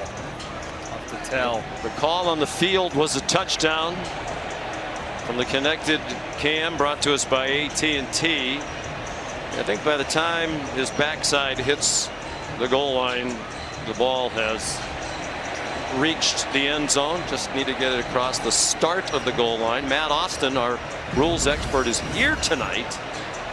Rare time leaving his palatial estate in Kentucky. After and video he thinks review, it's a touchdown. The ruling of a touchdown is upheld.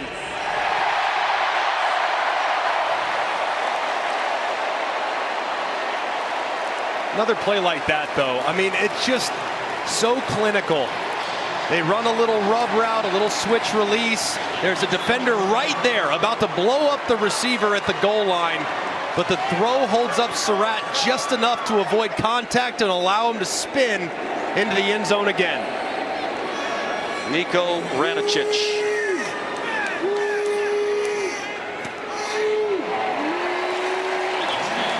$35-7. 5 different touchdown scores for Indiana. The most recent, Surratt, adding to his Big Ten lead with his 14th. Cooper had actually tied him at 13 apiece with his touchdown earlier.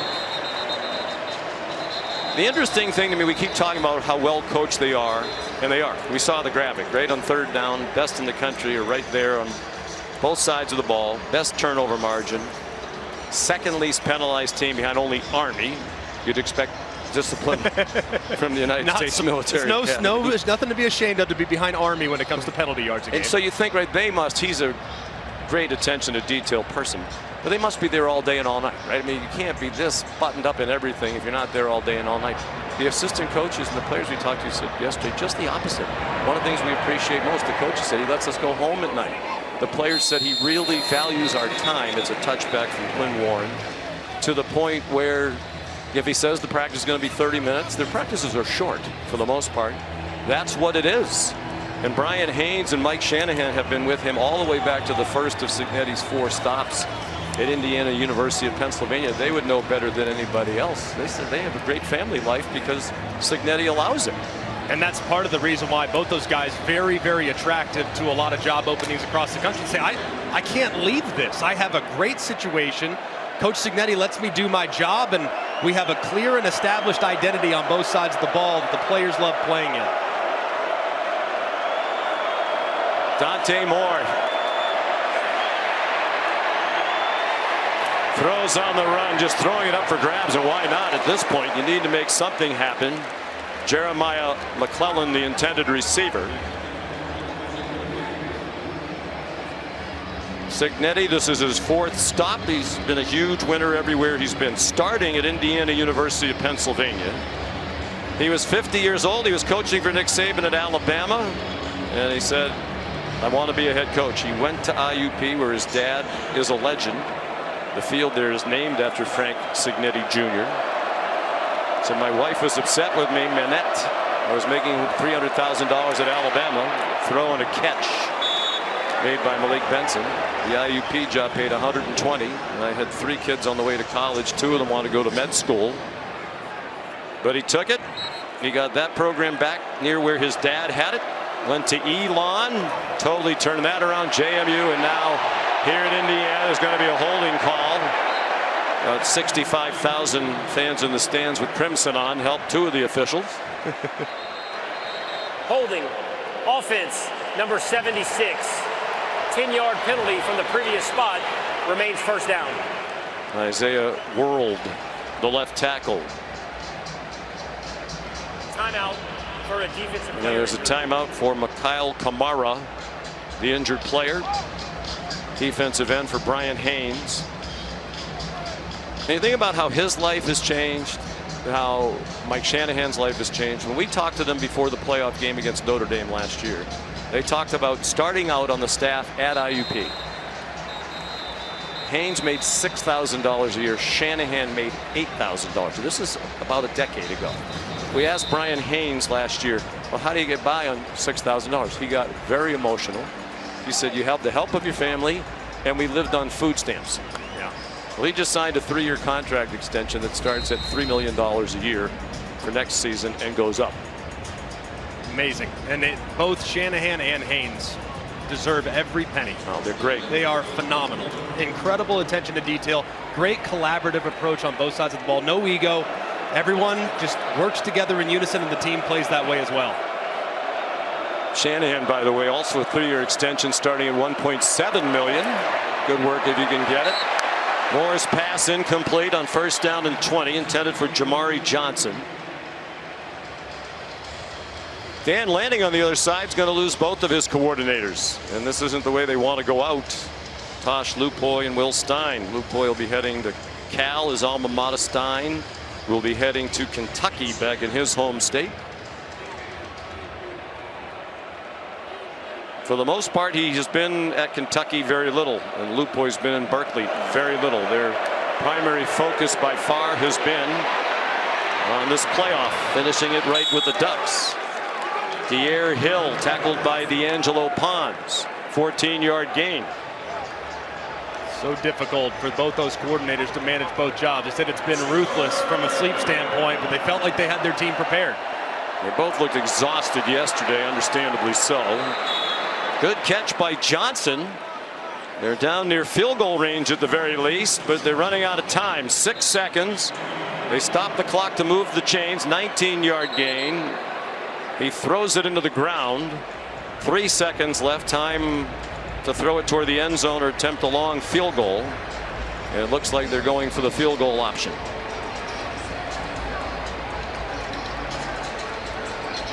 Atticus Sappington, 5th-year senior from Portland.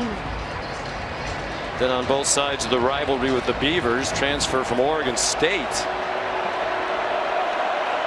His career long is 51. This would shatter that. This is a 56-yard attempt with Ferguson Reynolds, the punter, the holder, trying to give them something to take into the locker room. And it's short. On target, but short.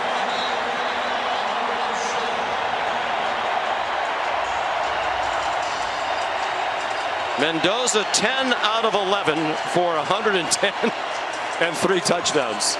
In the Rose Bowl, he had more touchdown passes than incomplete passes. And he's doing it again. Here's Molly. Coach, how did your defense force crucial mistakes in that first half? Well, the one ball just slipped out of his hand, but we're getting to the quarterback. And anytime the quarterback gets hit, he's less effective. And we're whipping him up front. So up big. What's the message at the half? One play at a time, nothing. We got to win more battles than they win in the second half. We get the ball first. All right, thank you, Coach. Thank you. Sean. Thanks, Thanks, Molly. Coach Lanning, what do you got to do to cut into this deficit here in the second half? Well, it starts with protecting the quarterback and taking care of the ball. Two things we haven't done in the first half. We got to go out there and get a stop on defense. We start stacking those things together, we can create some momentum for ourselves. Thanks for the time. Appreciate it. Has to be a hopeless feeling. At the half, Indiana 35, Oregon 7. Wonder what the Miami Hurricanes are thinking right now. We'll send you the Mercedes-Benz halftime report after these messages.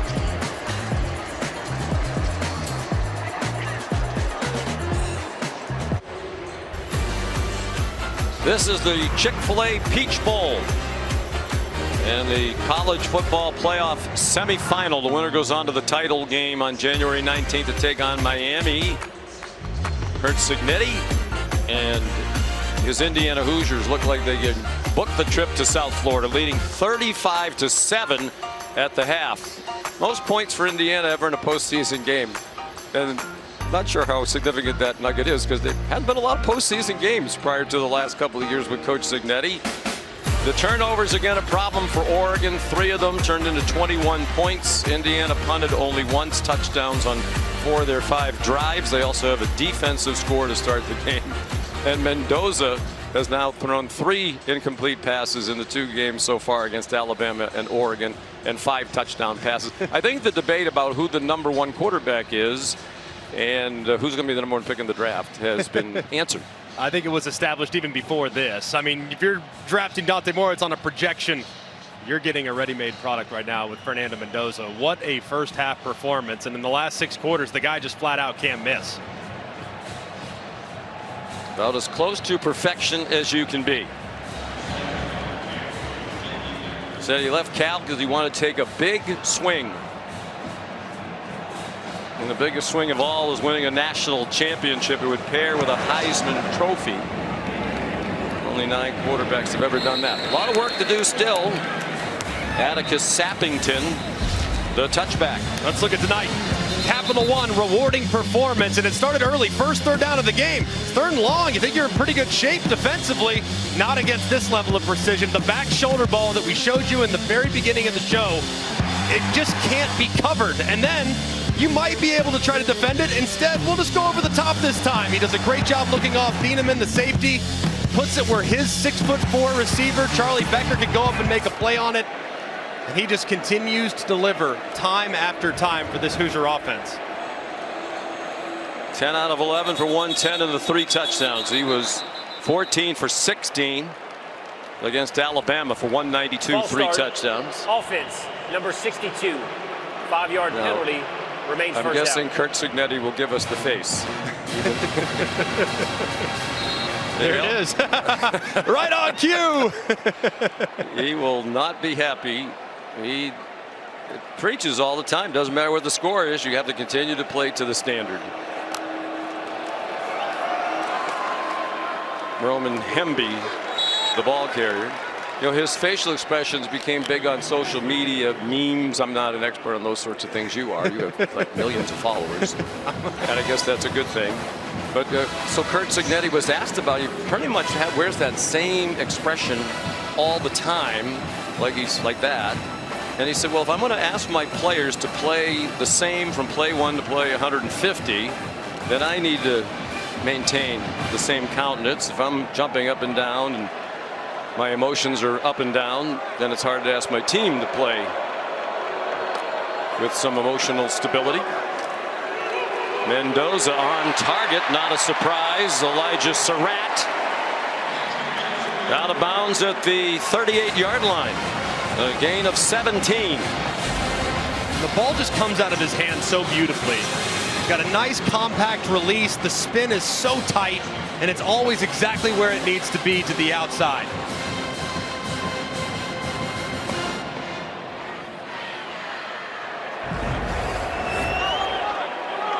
Five catches for 64 and a TD for Surratt.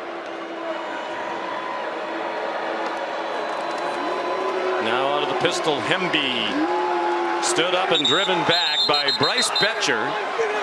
You know, he's going to fight all the way to the end. From right there in Eugene, Oregon, grew up a huge Ducks fan. His parents had season tickets when he was a kid. He used to go to every game. His dad, Brett, dreaming about playing for the Oregon Ducks, to the point where to this day, every time he takes the field at Autzen Stadium, he points up to where the seats used to be. His family has better seats now. What a treat he's been to watch, too. And starting his career the way he did as a baseball player, walking on and becoming a tone setter as they transition to Big Ten is amazing. Mendoza, far sideline, another perfect throw and a catch by Becker. Brandon Finney had the coverage, 12 more. Now we talk about the historical comparisons, the team from Mendoza. This does remind you a lot of Joe Burrow. It really does. What he did in 2019. And throws like that, he makes it look so easy. That is a 15-yard out route from the far hash. That ball's 45 yards in the air, perfect coverage, and it doesn't matter because the timing and placement is perfection. The receivers run great routes. They catch the ball, they don't drop it. Kalon Black bouncing off would-be tacklers and another first down. Jaden Kennedy, a safety, made the stop. But 10 more on the run for Black.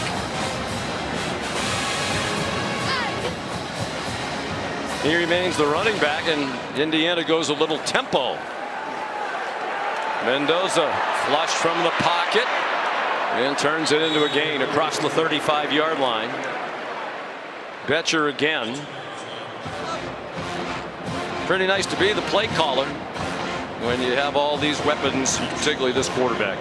And they just runs it so smoothly for Mike Shanahan, the OC. And every single play has options. The RPO, they run it on nearly a quarter of their offensive snaps, so you can't defend it if Mendoza makes the correct decision. Movement, but they got back. It was Ashton Porter who flinched. Hemby, he got lit up again by Betcher. We mentioned earlier, drafted by the Houston Astros, a terrific baseball player at Oregon. But now the anticipation is he'll be drafted in the NFL. And we talked to him yesterday, said he hadn't made up his mind, but you got the sense his first love is football. Mendoza pulls it down and scrambles. Spinning around, the ball comes out, and wouldn't you know, Indiana recovers it. It was Pat Coogan in the right place after Jaden Kennedy popped the ball out.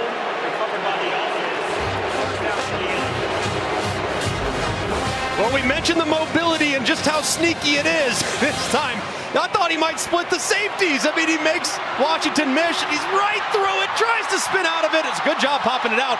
But like always, Indiana does the little things. The offensive line at 310-plus pounds for Coogan. He's chasing the ball, and he's right there to recover the fumble.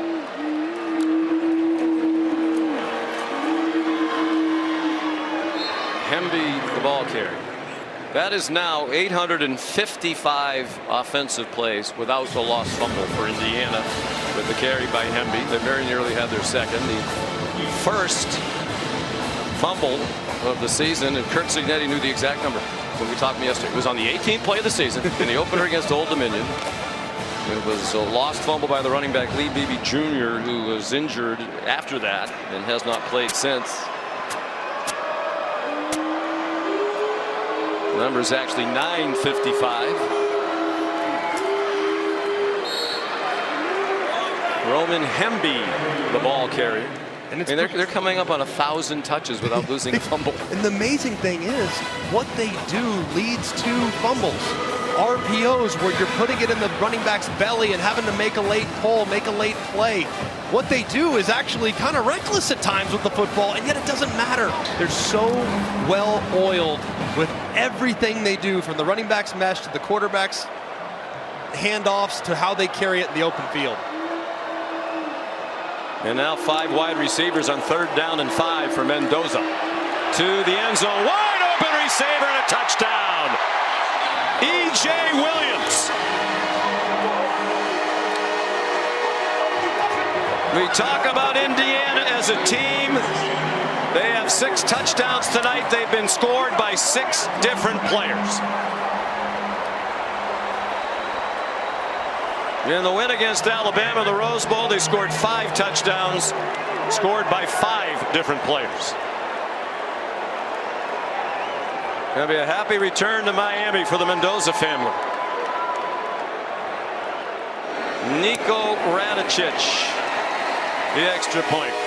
Well, no complacency with the big lead. 11 plays, 75 yards, 6 minutes and 8 seconds, and the 6th touchdown of the year for E.J. Williams, a transfer from Clemson. And how about the route? How about the throw? How about the separation? And Curt Cignetti says, okay, you did your job. And he gave us another big touchdown. I'm unimpressed. The picture of unbridled joy.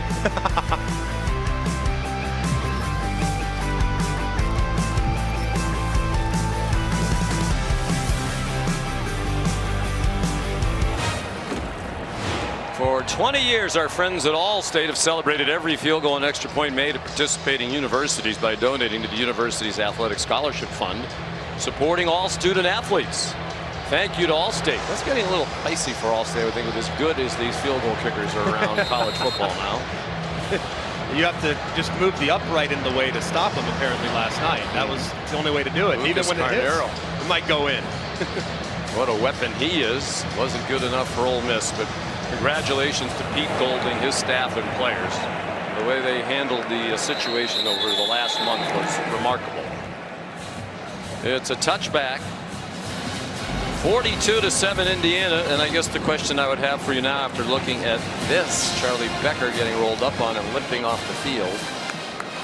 When do you start taking some of your starters and key players out of the game? I think you play one more series with your defense, and then at that point you give way to the guys that are at the 2s and 3s, because you have to be at full strength, knowing the physicality that the national championship game will require. Meanwhile, an injury on the Oregon side. Isaiah World, the left tackle, limped off late in the first half. Fox Crater, redshirt freshman, is in at left tackle. Here's De'Aaron Hill. One man to beat. He got slowed down enough that the Hoosiers run him down inside the 5-yard line. 71-yard run. Elijah Hardy and Amari Farrell saved the touchdown.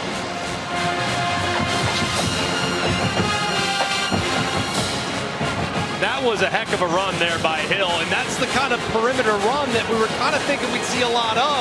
Just haven't had much of a chance because the offensive line hasn't held up.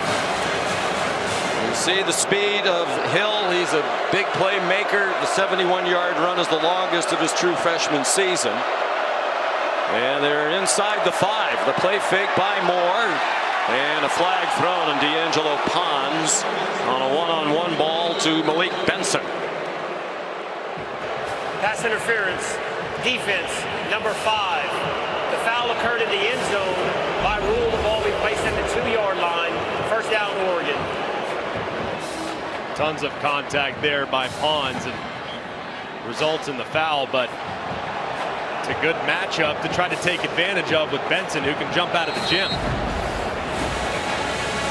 Pons comes out. He's just 5'9", but he plays a lot bigger than that. Junior from Miami. He'll be heading home to South Florida for a national title game against the Hurricanes. Jay Harris, the running back, in the pistol. And down to the goal line. Touchdown!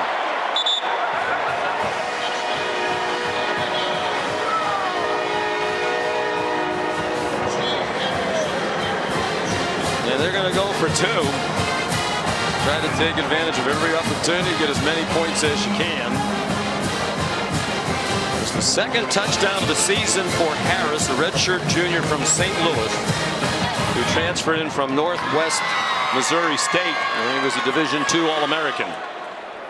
And this is likely going to be his last game at Oregon. He's in the transfer portal. 4 receivers to the right, the 3 widest in a bunch. Moore throws it to the other side. Single coverage. Jamari Johnson the catch for 2. And again, the size advantage there. He's 6'5" against the 5'9" D'Angelo Pons. 8 points for Oregon. Regardless of what happens in this game and the outcome, Dan Lane has got to be thrilled with the way his offense starts the second half. Creates a big play on the ground. A couple plays later, they pay it off. So a good response by that side of the ball for the Ducks. And they add the 2.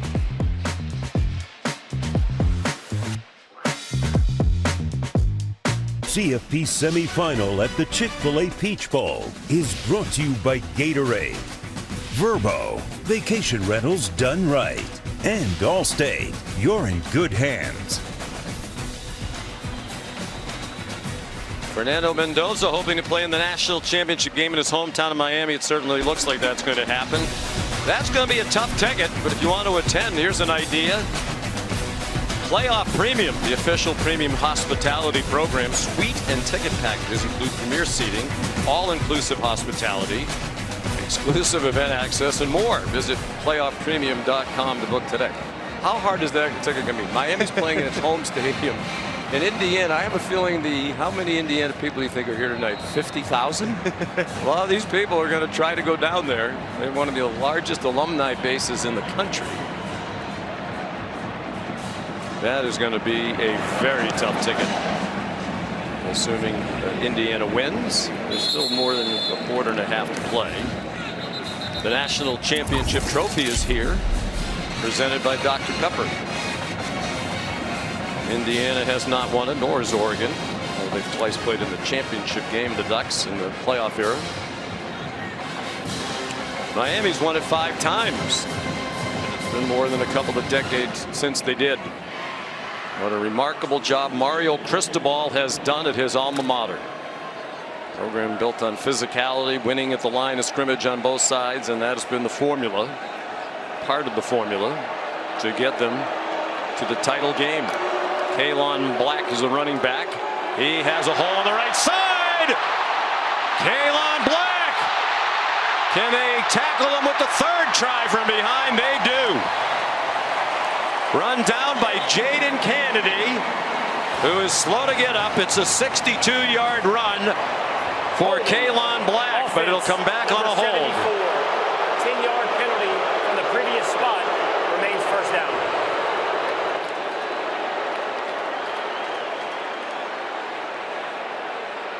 They're still tending to Kennedy.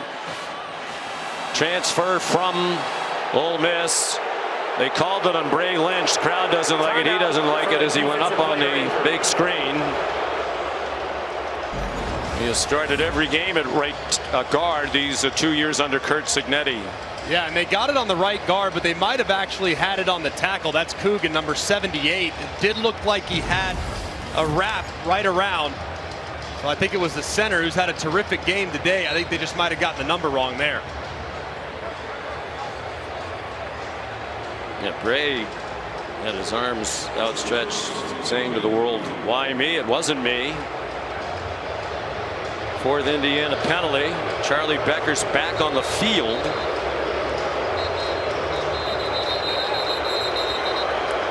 Please reset the game. Now there's a problem with the clock. 7 minutes, 36 seconds, and the play clock to 40.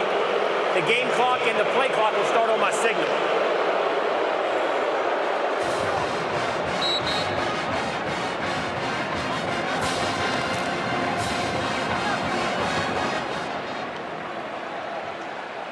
There's Becker.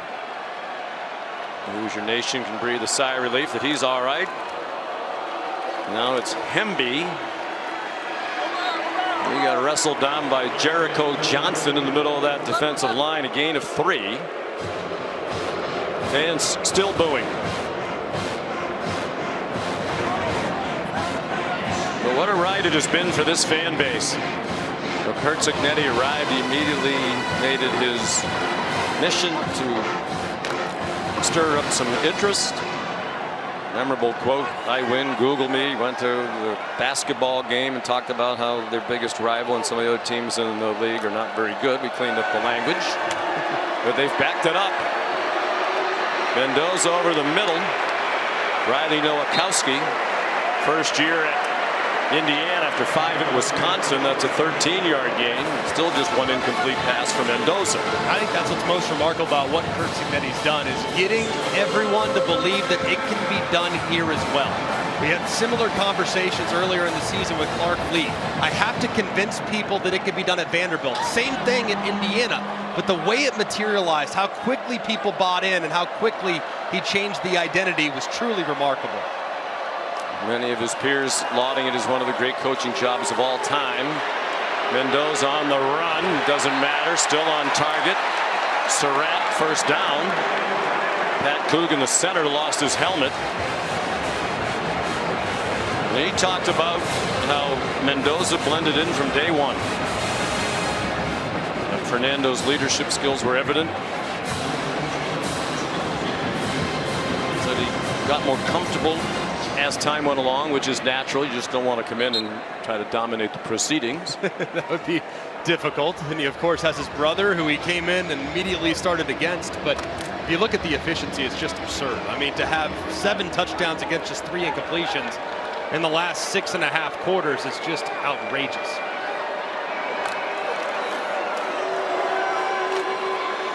Roman Hemby, the ball carrier. Well, Fernando did say when we visited yesterday that it did help when he was deciding where to go from Cal out of the portal. To have his brother Alberto already at Indiana. Alberto's the younger brother. He's a redshirt freshman. And a chance to be the starting quarterback next year. However, they brought in Josh Hoover, the terrific quarterback from TCU, out of the portal within the last couple of days.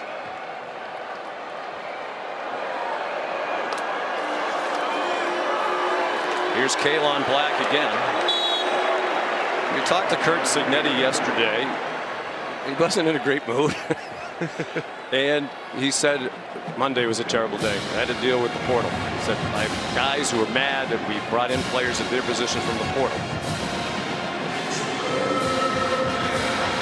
He told, I asked him, was Alberto Mendoza one of the guys who was a little upset because you brought in players from the portal?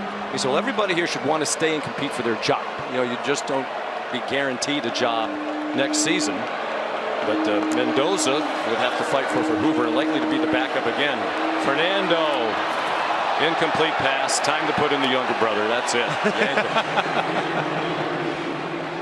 But how about Fernando, his brother's biggest fan? He said, yeah, I think my brother's going to be the best quarterback in the country next year.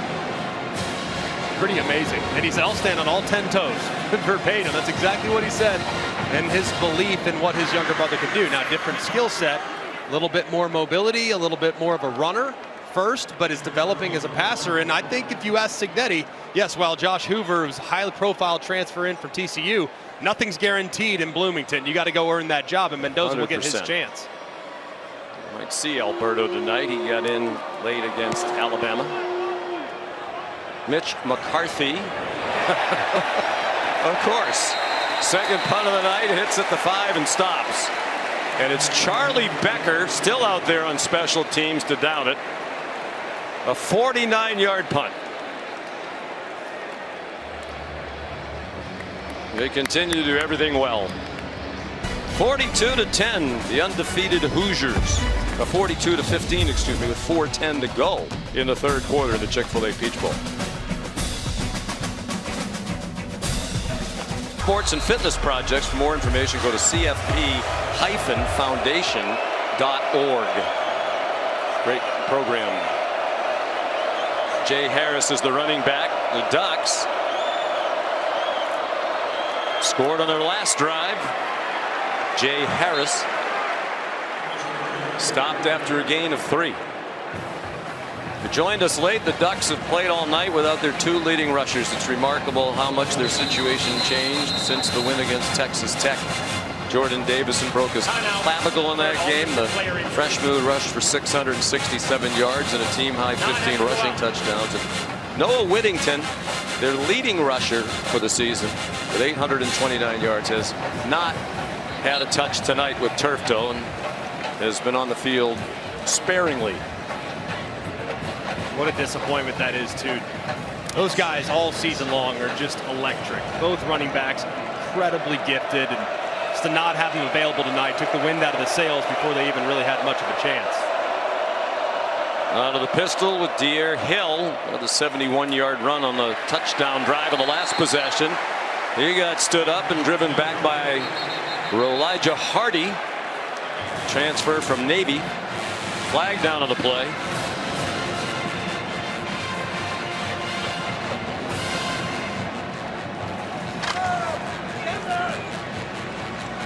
After the play, personal foul, face mask, offense, number 71. The penalty will be enforced half the distance to the goal. The down counts. It'll be third down. Alex Harkey, the right tackle, yanking on the face mask. Unnecessary and clear sign of frustration for Harkey, who's been on the receiving end of some very difficult movement up front from the Indiana defensive line.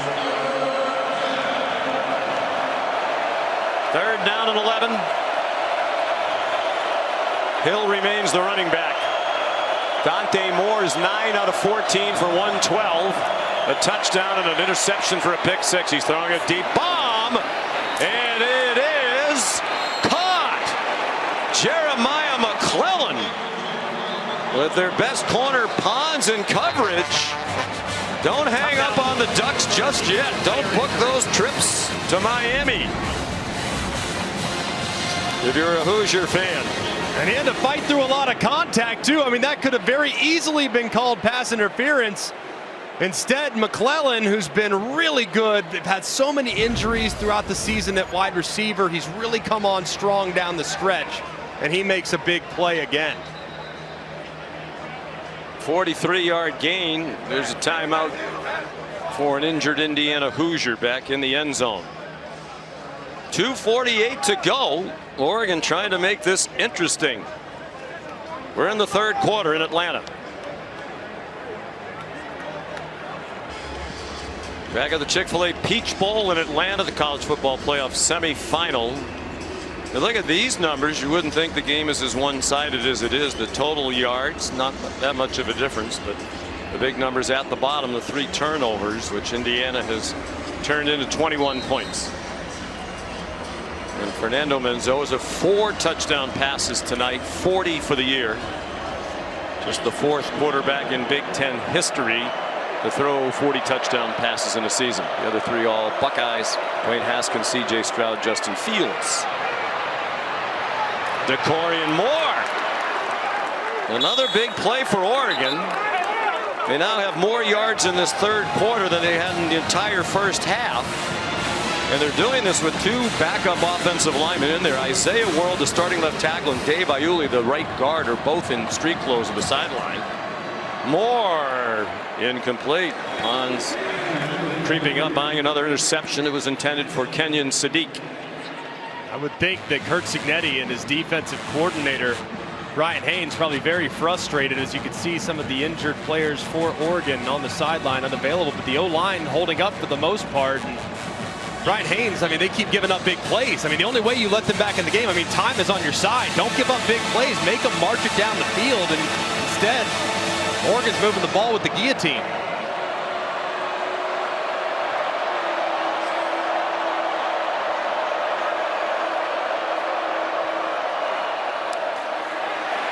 Harris, dropped by Mario Landino. Coaches rave about him. Sophomore, tough guy in the middle of that defensive line. And his versatility has been on full display since the injury to Stephen Daly. He's had to play 4 different positions along the defensive line. That's really helped out in Daly's absence.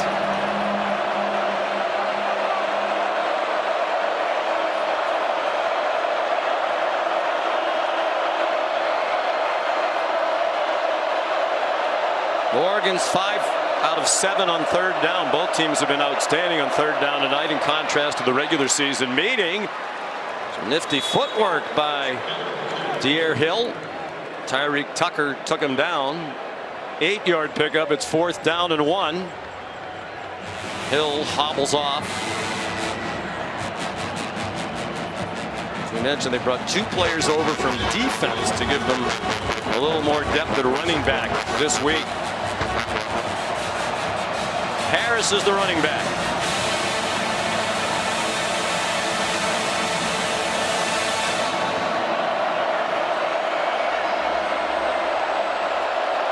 Final 44 seconds of the third quarter. The pitch to Harris. He's in trouble and dropped behind the line of scrimmage. Indiana takes over on downs. 8 Jalen Fisher, the first All-American linebacker in Indiana history, leading the way. And this is great recognition. Oregon runs this fullback dive all the time. This is the changeup off of it. They fake it, they go with the Vegas pitch. You're not going to fool Indiana. And again, they are the best team in college football in short yardage situations. It's the second stop inside the 3 tonight. And Bryant Haynes, the best defensive coordinator in the land, looks on and loves it.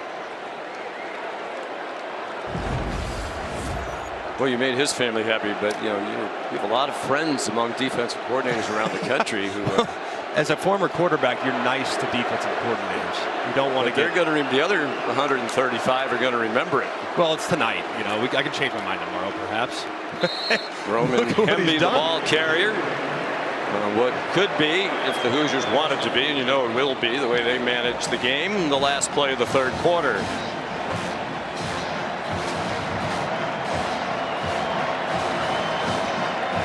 One quarter away from a trip to Miami and a date with the Hurricanes on their home field in Hard Rock Stadium.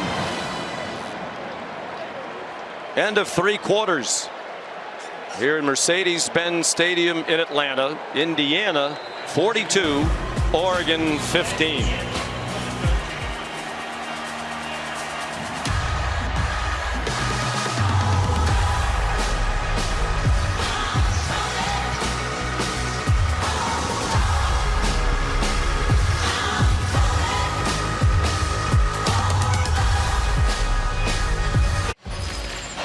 Last night in the beautiful Valley of the Sun, Carson Beck with a game-winning touchdown with 18 seconds left. His first rushing touchdown since the 3rd game of the season.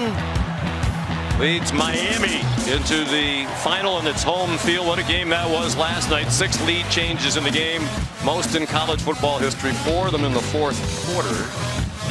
Valiant effort by both teams. What a great football game that was. So Miami awaiting the winner of this one, and it's Indiana with a 27-point lead going to the 4th quarter. Fernando Mendoza to Omar Cooper for a gain of 2. Carson Beck chose Miami in the transfer portal because he liked their chances of being in the playoff and contending for a national championship. And he's one of the great stories of this college football season. Yeah, what a redemption arc. Of course, 2 national championships already, but as a backup, and now after being the last team in the field, they haven't asked him to do a lot those first couple games, but got to have it back against the wall situation. He threw a couple lasers there in the 4th quarter to secure the victory.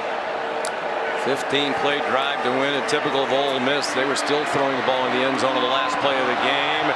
Mendoza's pass deep downfield. Cooper hit the deck at the 30-yard line, as did Jaden Kennedy, and there is no flag. To the chagrin of this huge crowd, most of them Indiana fans, 75,604 here tonight. That's more than 4,000 over capacity. And it looked like Cooper, who's to the right side of the screen, does get dragged down with the left hand of Kennedy. It looked like he outstretched it, grabbed a piece of the jersey and pulled him. Surprised they didn't call the foul there. So is Matt Austin, our rules expert. He agrees with you. So here's Mitch McCarthy.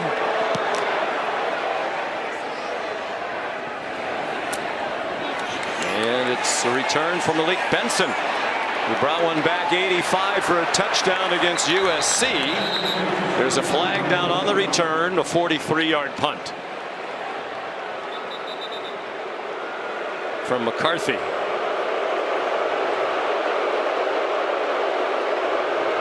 During the return, holding receiving team number 14. The 10-yard penalty will be enforced from the spot of the foul. First down. Naeem Offord called for the penalty.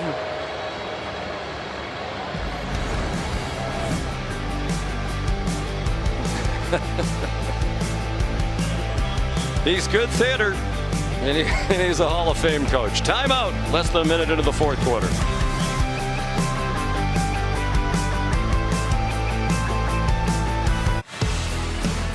Well, not far from Mercedes-Benz Stadium is the Chick-fil-A College Football Hall of Fame here in Atlanta. It was an emotional day for Curt Cignetti yesterday on his way to the press conference with Dan Lanning. He stopped by the Hall of Fame to spend time at the plaque honoring his dad, Frank Cignetti Sr., who was inducted into the College Football Hall of Fame in 2013. Legendary coach at Indiana University of Pennsylvania, where the field is named for Frank Sr.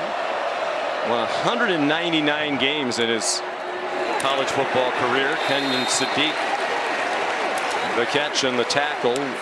And Curt Cignetti, greatly influenced by his dad. I had the great honor of meeting Frank Sr. Did one of the national championship games when he was the coach at IUP. A lot different than his father, you know, his son, Curt. Charismatic, you know, kind of guy who Curt takes over a room, but kind of in a different way. Curt compared his dad to John Wayne or Clint Eastwood. Yeah, and I know his dad's so proud of him. And like you said earlier in the show, knowing at a young age he wanted to follow in his dad's footsteps and impact young men and put together a program that's remarkable. He almost lost his dad. Frank Cignetti was the successor to Bobby Bowden at West Virginia in the 1970s when Bobby left to go to Florida State. Over the middle, Moore with Pons coming on a cornerback blitz. Twice Frank Cignetti Sr. was led the last rites. He lived after being hospitalized for more than a month. Wound up at IUP, where he said he became a legend and a Hall of Famer. Curt had never been to the Hall of Fame to see his dad's plaque because when his dad went in, he was coaching and could not be here for the induction. So he was looking forward to that yesterday. So cool.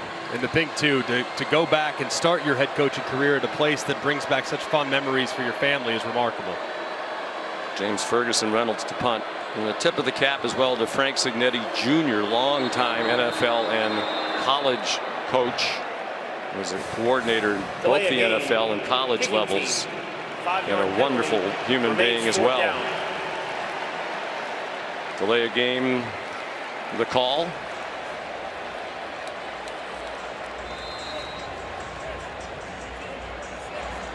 They were the losingest program in college football history when he took over, 713 losses. They've had 2 since. Yes. Against top 5 teams, Ohio State and Notre Dame both last year. Northwestern, by the way, is now the losing team, and they block a punt for good measure. Daniel Ndukwe, what a night he's had. His first 2 career sacks, and now a block punt, which was fielded by Caden Turner. And another ridiculously short field handed over to Fernando Mendoza in this offense. They'll start inside the 7-yard line. Just amazing. Completely relentless. And when you put those 4s up in the air in the 4th quarter, it's a reminder that you still have 15 minutes to go and you do not let up on the accelerator. Get the stop on defense, come after a punt, get a piece of it, and put the game on ice here in just a couple yards. What could he possibly be not pleased about? They didn't score on the punt block return. That's probably it. And I don't think he would have cracked a smile then. Well, it's all 3 phases. Special teams moving to the forefront with that block punt. Roman Hemby down to the 5-yard line.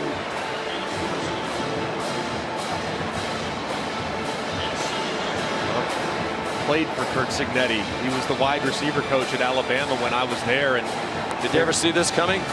Never. I mean, I thought he was a really good coach, right? A really good coach. The attention to detail in the receiver room was remarkable. That's a tough room to coach. You got a lot of personalities, a lot of guys that think they should get the ball every time. He did an amazing job, but to see this level of execution is incredible. Mendoza. I'm not sure at this point with this score I would want my Heisman Trophy quarterback taking hits at the goal line. Well, there you are. Taught him everything he knows. Very, very lucky to have had him and so many great coaches on the staff. But he was our eyes on the sideline, and he coached the receivers. Jim McElwain was in the booth, and he was an extension of McElwain. And he was fiery then, just like he is now. I got a couple of earfuls from Coach Sig from time to time. Probably deserved it. Maybe I didn't. Now he has some dismay with the officials, but alert to the situation. He's going to let the play clock run down and then use the timeout. Timeout. The 3rd and goal upcoming. It is their first. 11:41 to go. 42-15. Indiana on top in the Chick-fil-A Peach Bowl in Atlanta. TFP semifinal at the Chick-fil-A Peach Bowl is brought to you by Allstate. You're in good hands. And AT&T. Connecting changes everything.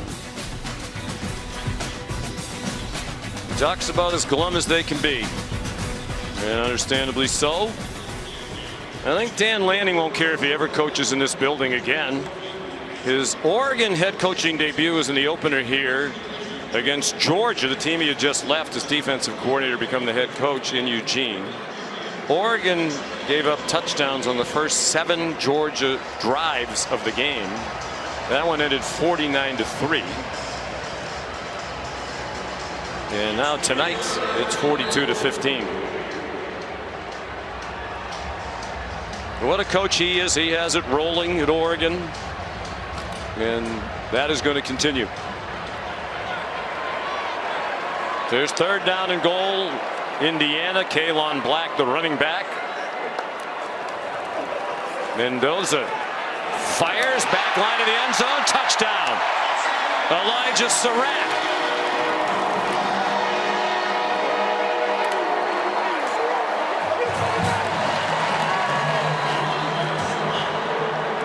Get me out of here, says Dan Lanning. And Surratt, the first multiple touchdown scorer in this game, now with 2. Mendoza 17 for 20 for 177 and 5 touchdowns.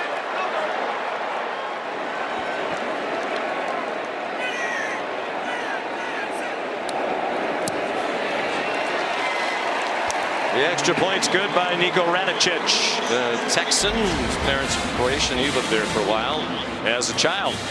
The AT&T Connected Cam shows just an absolute seed right in the back of the end zone. They cover number 1. They cover number 2. You still have to deal with number 3, and that's Surratt in the back of the end zone. Another look here from the AT&T Connected Cam. Just perfect placement, understanding where he's at. Gets 2 in, no problem. And another touchdown for the Hoosiers.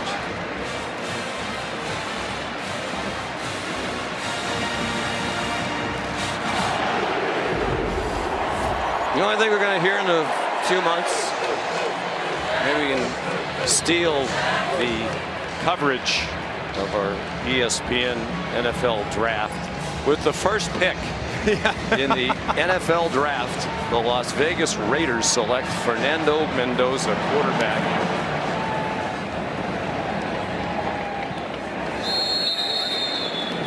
And speaking of greatness and greatness on display, we're lucky enough here on our crew, the K crew, to be with greatness every week.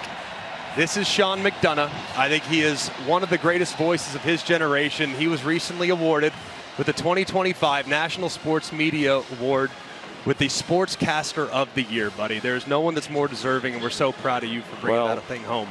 Brian Wright, our producer, told me you're going on camera to talk about Fernando Mendoza, so really appreciate that. Yeah. Tremendous honor comes from your peers. There's so many great sports broadcasters around the country and so many greats who have won it. Thank you, Greg. I appreciate that. It really is a team award. We have a terrific team here, and this will be our last telecast of the season. It's always a joy to be with you and all the members of our crew. So what a blessing. Even in a game like this that's a little bit one-sided, and Indiana was on the other side of that for a while last year before they scored late against Notre Dame. You have to appreciate the greatness of this Indiana team. Yeah, it's truly remarkable and well said, because I'm telling you, and I know it's prisoner of the moment mentality, but I think the happiest people on planet Earth right now outside of Bloomington, Indiana, are in Tuscaloosa saying, hey, it's not just us. I mean, this is just what this team does. They are a wrecking ball in every sense of the word on offense, defense, and special teams, and it will be a remarkably difficult out for Miami in their home stadium a week from Monday. 3rd down and 12 here. By the way, the 5 touchdown passes for Mendoza's 3rd career 5 touchdown game.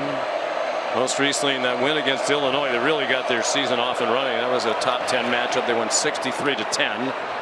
Dante Moore got it off to Corian Moore down the sideline. Very talented true freshman wide receiver, who was their leading receiver for the first 8 games of the year, and then he got injured. He got 15 there. The Peach Bowl record, by the way, for touchdown passes is 7 by Joe Burrow. That was in a semifinal here in 2019 against Oklahoma when they could have named the score.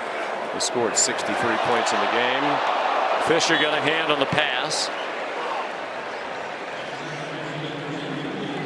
Doesn't this Indiana team feel a little bit like that LSU team, though, with the level of dominance? I know the star, yes, they do. The star power, maybe there's not as many first overall picks, but the level of dominance across the board, along the O-line, wide receiver, they have so many different ways to beat you, and that's exactly what Joe Burrow's 2019 team felt like.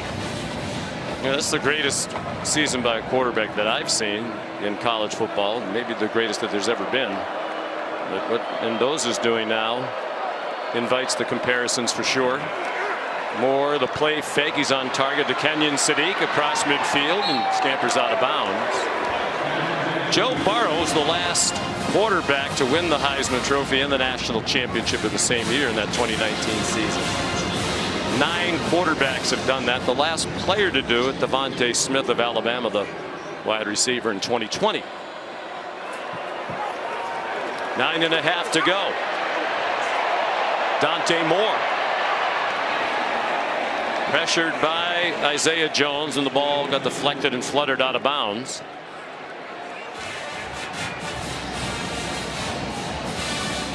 He will coach until the final second, and probably after it as well. Just feel bad for that gum. I feel like he's chewing it more intensely now than he was even in the first quarter.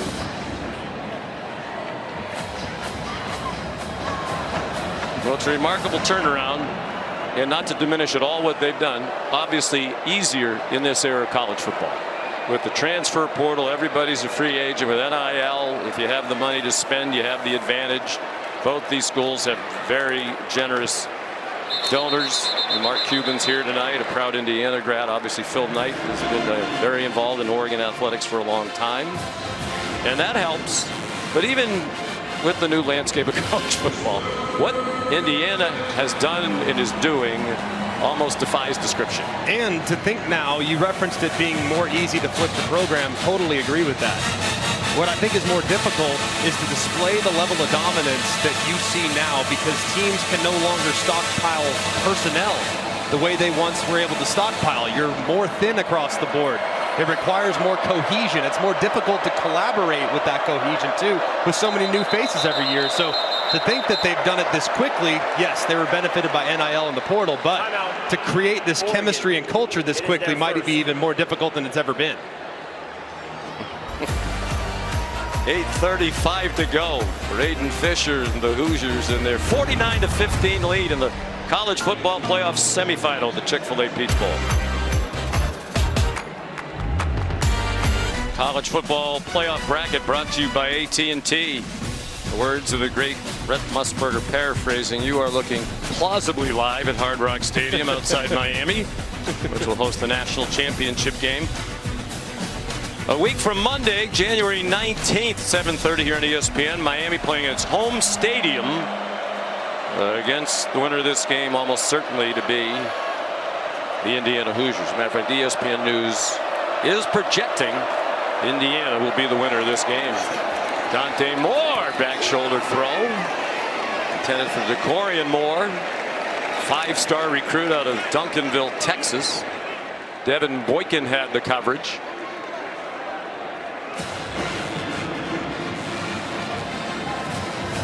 There'll be a favorite. Fernando Mendoza returning home. His family lives about a half a mile from the University of Miami campus. He said coming out of high school, the previous coaching staff wouldn't even let him walk on. I thought about walking on at Miami. They said no. Thought he was going to Yale, wound up at Cal. Moore rolls away from the rush, fires, incomplete. And Mendoza has a good relationship with Mario Cristobal. As a matter of fact, when he was in the portal before going to Indiana, Georgia and Miami, other considerations. Fernando's dad, Fernando, was a high school football teammate of Mario Cristobal in the 1980s at Christopher Columbus High School. Number 70 is Fernando Mendoza. Mario Cristobal is number 76. Number 65 is Alex Mirwal, who's the offensive line coach now of the Miami Hurricanes.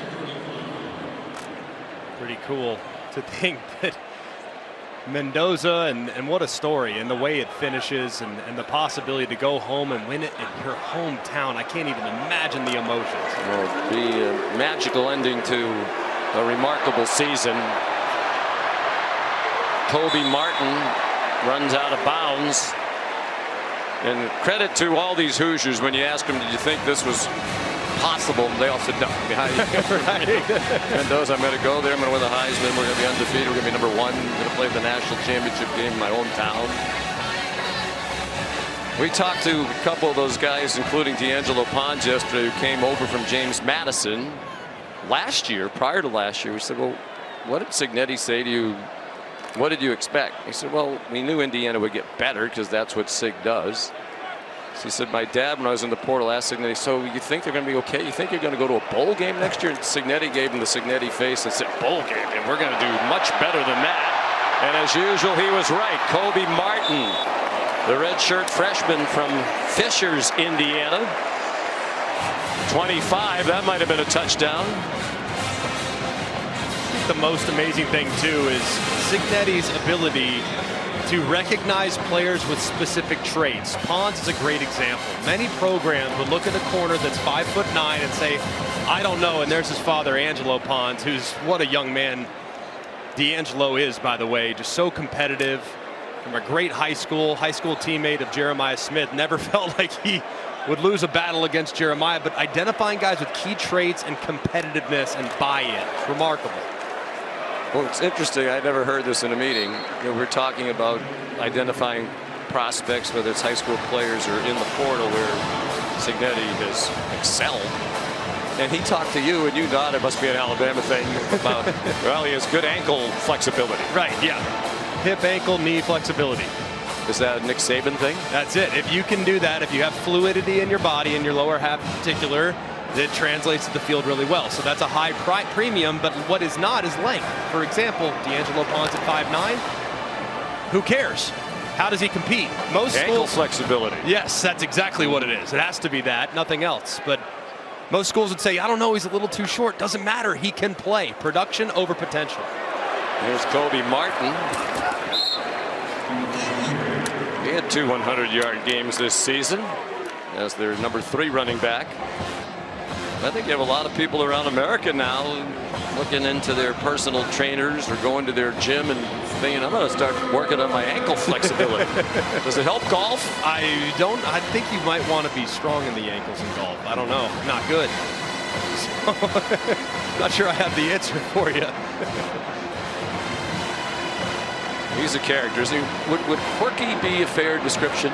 I think mean so. that in a complimentary way. Yeah. He marches to the beat of his own drum. Kalon Black, big haul. Kalon Black, touchdown!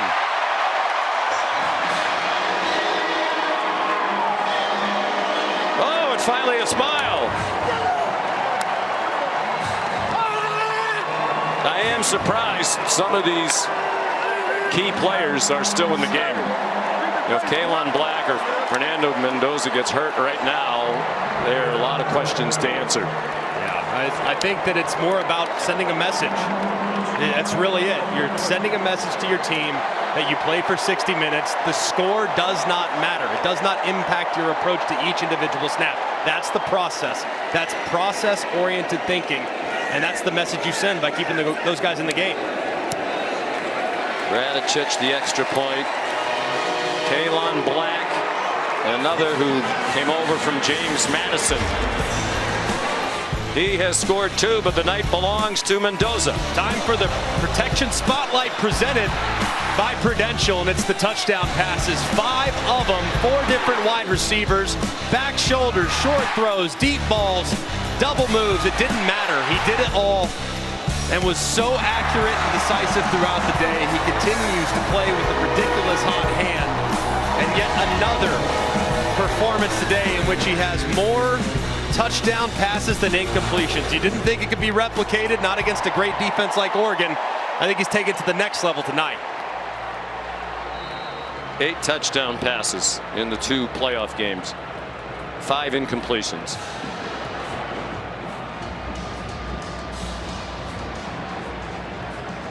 You know, and he said yesterday, he has a great sense of humor too. We asked him, you're definitely going to draft, right? He does have a year of eligibility. He said, well, obviously Sig's trying to force me out now that they're bringing Hoover in the transfer portal. I think Hoover is coming because they know Mendoza's going. Here's Molly McGrath. Well, Sean, we chatted with Fernando Mendoza Sr. and Elsa Mendoza before the game. You mentioned Fernando Sr. was an O-lineman with Miami coach Mario Cristobal in high school, and Fernando Sr. played right tackle. Cristobal was a left tackle, so they anchored that offensive line together. They saw each other through a lot. He said Cristobal was intense even back then. He's still really close with Mirabal, and he wouldn't even discuss the possibility of playing in Miami next week. He said, I'm nervous enough for tonight. That is all I'm thinking about, 1-0 mentality, just like his son Fernando Jr., Sean. An old apple doesn't fall far from the tree. On target, Dante Moore to Jeremiah McClellan. And when you watched Fernando's Heisman Trophy speech, it was remarkably emotional and eloquent, and you heard the way he spoke about his mother who's battling MS. And if you didn't come away from that thinking what a young man he is, you're probably not human. Yeah. And Fernando certainly is. Yeah, incredible. And what a wonderful family. And the way they've raised that young man, I love the kid. I don't know what else to tell you. He's just a phenomenal human being. And won over his teammates and coaches almost immediately. Moore under pressure throws it away. Molly? Well, Sean, Elsa Mendoza said before the game this year has been absolutely surreal. She said when she looks at Fernando, she sees who he was as a 2-year-old, and now she looks around this stadium and everyone's wearing his jersey. There are flags with his face on it. She said she cannot believe that that's her baby boy. And remember, she played tennis at Miami and said Fernando was playing in his hometown is one of those full circle moments that she has prayed for. And the prayers are answered. Here's McClellan again, run after the catch. He's taken down. Caden Turner tackle. There's some of those jerseys that Molly was talking about. They're everywhere.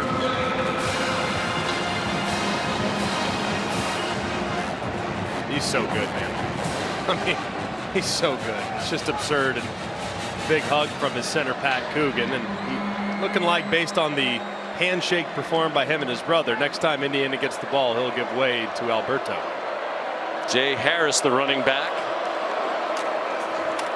in trouble on 3rd down and 1. Did well to get to the line to gain and a first down. And he'll have a night to remember for the rest of his life, but I'm sure he would have liked to remain the understudy.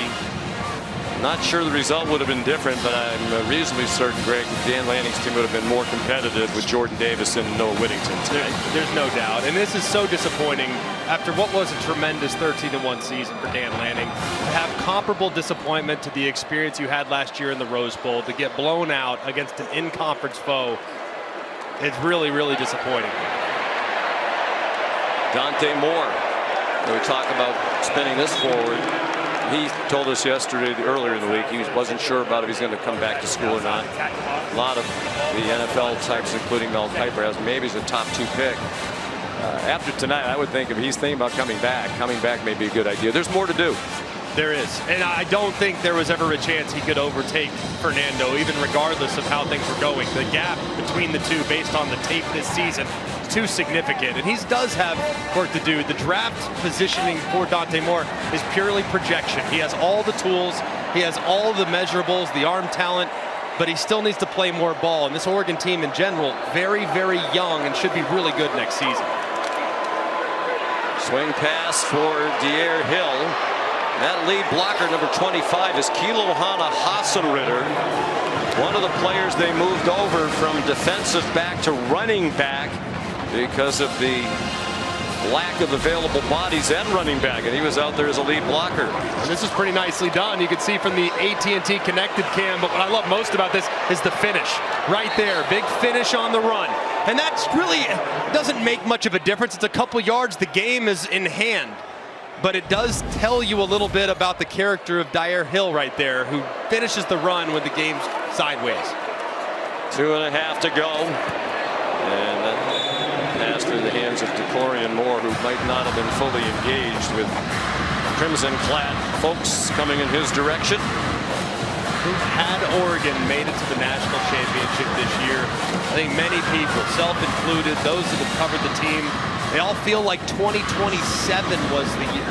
2026, excuse me, was the year. That was the year when you had this young nucleus that would have a lot of experience and be ready to make their run. Felt like they might arrive a little early until the nightmare of tonight. Second down and 10. Moore's 21 to 35 for 247. A flip to Jeremiah McClellan. He got dumped by Isaiah Jones in his 4th season all at Indiana. This will be win number 26 for Curt Cignetti in 2 years at Indiana. 26-2. It's the most wins by a coach in his first 2 seasons at any school since the AP poll debuted in 1936. Previous mark was 25 by Kalen DeBoer. Spent some time at Indiana as an assistant at Washington in 2022 and 2023. 2 minutes to go. Indiana on its way to Miami, leading 56-15.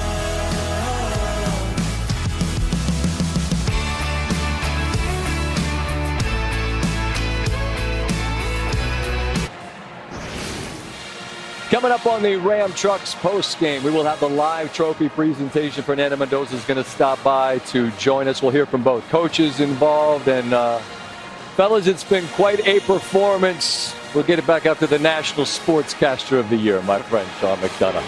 How about it? Thank you, Scotty. Scott's high maintenance. A lot of people down there. You need all those people. It's an entourage. A little 15-second on camera. We do have plenty of help up here as well. Timeout, Oregon. Oregon calls a timeout out of the 2-minute stoppage. And as we say that, our thanks to the people who help us dramatically in this booth, make us look better than we are. Zach Rapatrazone, our great spotter. Mike Swanson, our legendary stats man. Kelly Emerson, our stage manager, who makes sure every detail. Here's Zach. There's Swanee right there. Matt Austin, our rules fisher. Kelly in the background. There she is. I thought Kelly would be camera shy, but I'm glad she's not. No, I love it. And our tremendous crew, 65 members. CK. All of them fantastic at what they do, and all of them wonderful people to be around. The K crew, as we're known at ESPN.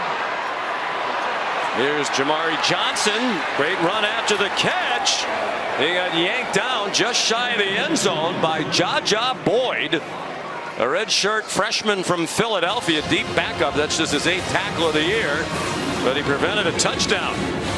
It's a 39-yard gain, 37 after the catch for Jamari Johnson. He got all of it too from Johnson, who does the stiff arm and somehow is able to get Boyd to the ground. Boyd did a great job of holding on for dear life because he went for a ride against the big body Johnson. Minute and a half to go.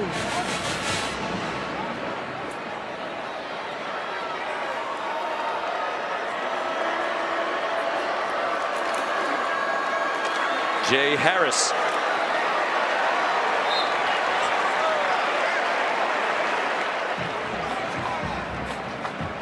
It'll be 2nd and goal. Disappointing for Dan Lanning, but a great night for the Big Ten regardless of this happened. It's an all Big Ten semifinal. So Brian Haynes and the Hoosiers will try to win the 3rd straight national championship for the Big Ten. Something that hasn't happened since the first 3 years of the 1940s. Michigan 2 years ago, Ohio State last year, and perhaps Indiana. They'll be the favorite against Miami. The Big Ten has established itself as the premier conference in college football right now for sure. Flag thrown. Roger Saliapaga, third string tight end, got tangled up with Amari Farrell. Pass interference, defense, number 18. Half the distance to the goal, first down. 56 points, the second most in Peach Bowl history. We've compared them a couple of times to that 2019 LSU team. They set the record with the 63 in the CFP semifinal against Oklahoma. Harris on the right hip, a botch snap for Dante Moore, and that's kind of fitting at this juncture. Threw a pick six on the first play of the game. Really the highlight of the night for them, Greg, was the next drive. They got it back, had to be rattled, and they marched right down the field and scored a touchdown. Yeah. After that, not so much. No, it was a beautiful response immediately. But this was really more about Oregon's defense. I mean, they had no answers for Fernando Mendoza in the run game. It's just been nonstop, but they've put in a million bad positions by their offense, who was their own worst enemy with 3 turnovers. In the meaningless stat department, Oregon has outgained Indiana, 377 to 363. Harris, long exchange, and then Moore throws a touchdown. Roger Saliapaga, the sophomore tight end, with his first touchdown of the season, and you know they wanted to get it to him. You can see by the way the teammates celebrate. It's a highlight for him, even on a very disappointing night for his team. Tried on that first one on a jump ball to the right-hand side. They find him, and it's cool always to see the reaction. The guy that finds pay dirt for the first time and see the reaction of the teammates all around him. No shame being the third string tight end on that team. The two that are ahead of him.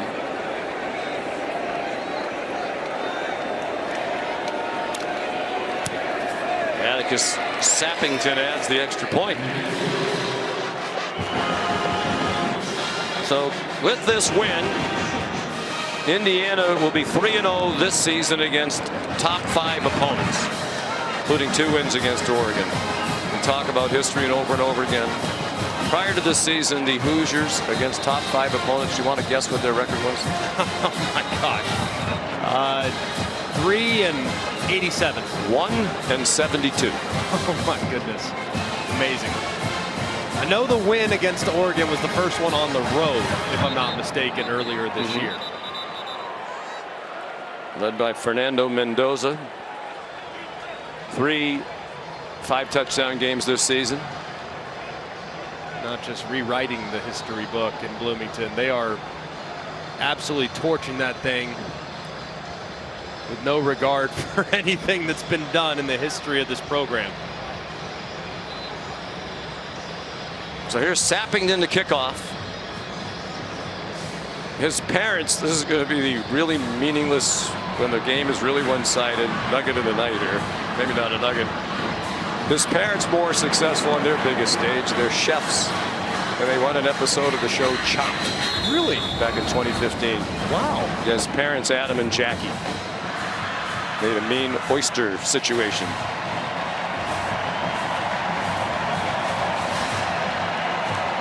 And you know the immediate message is going to be more work to be done, right? Yeah, 100%. Fernando, you had 3 incompletions. We only rushed for 186, didn't get to 200, so work to be done, boys. That's probably the message, if I would imagine. So they win the most recent biggest game in school history. They've had 2 dominant wins in this playoff, 38-3 over one of the great programs of all time, Alabama. Sig face in the crowd. And now 56-22 over the Oregon Ducks. A lot of respect between these 2 coaches. Dan Lanning said the other day it's the best coach team in the country, Indiana. How could you argue that? Mendoza 17 out of 20 for 177 and 5 touchdowns, and we welcome you to the Ram Trucks postgame.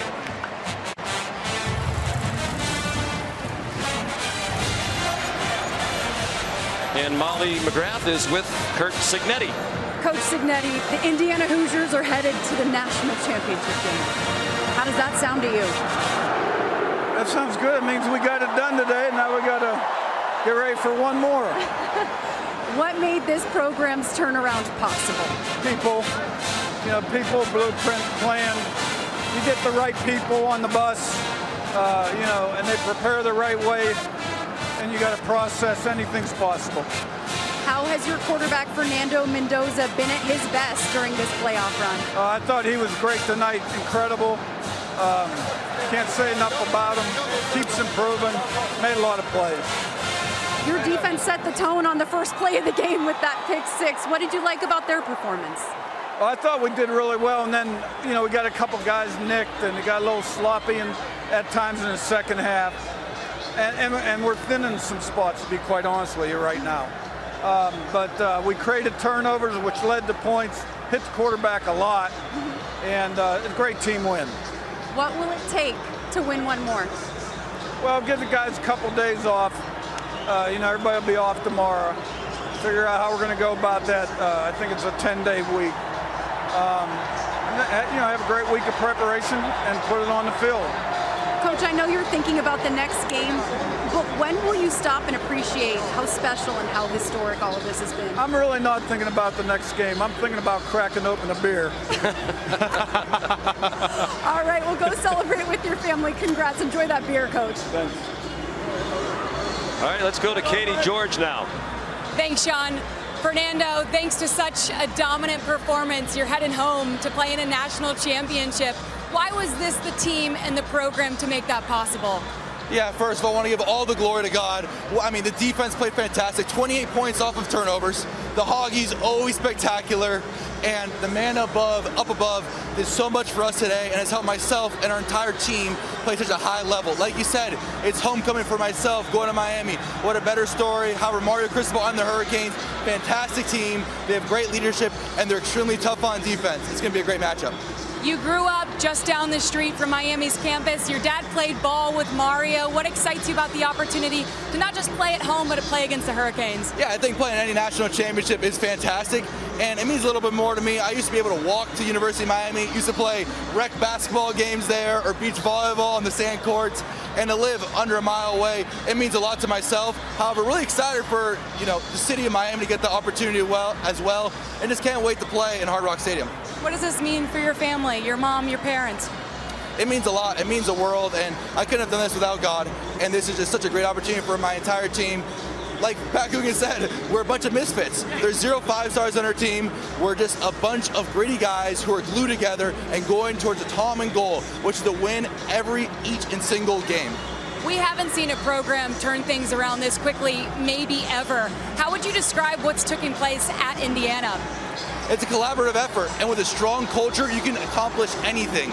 We have a strong culture in the locker room, in the coaching staff, and the entire support staff and administration. With those three things, it's great synergy in our program, and that's our head of the national championship. Congratulations, best of luck. Thanks so much. God bless. Sean. That's vintage Fernando Mendoza right there.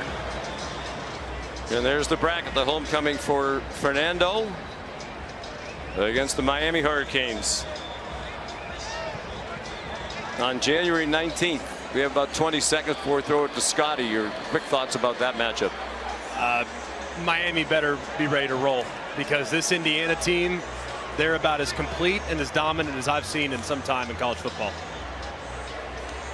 Final score in this college football semifinal: Indiana 56 and Oregon 22. Here's Scott Van Pelt. Sean, Greg, thank you so much. Coming up on the Ram Trucks post game, we will have the live trophy presentation down here on the field. Fernando Mendoza will visit with me as well. We'll bring in the perspective as well from the Oregon side of things, just not their night. Reese Davis will be with me when we begin, and all of that and the highlight of an absolutely thorough and dominating performance by the Hoosiers as they welcome a chance to take on Miami in the title game right around the corner. All that and more after this short break. The Ram Trucks postgame is presented by Ram Trucks, official sponsor of the College Football Playoff. Nothing stops Ram.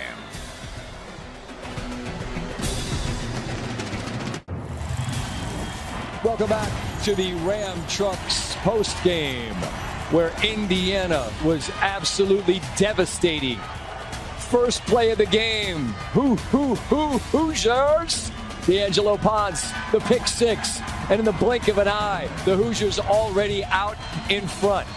Oregon had an answer. They tied it at 7, but now it's 21-7, and what a brilliant and surgical performance from Fernando Mendoza here to the speedster Charlie Becker, who had the big-time grab in the Rose Bowl.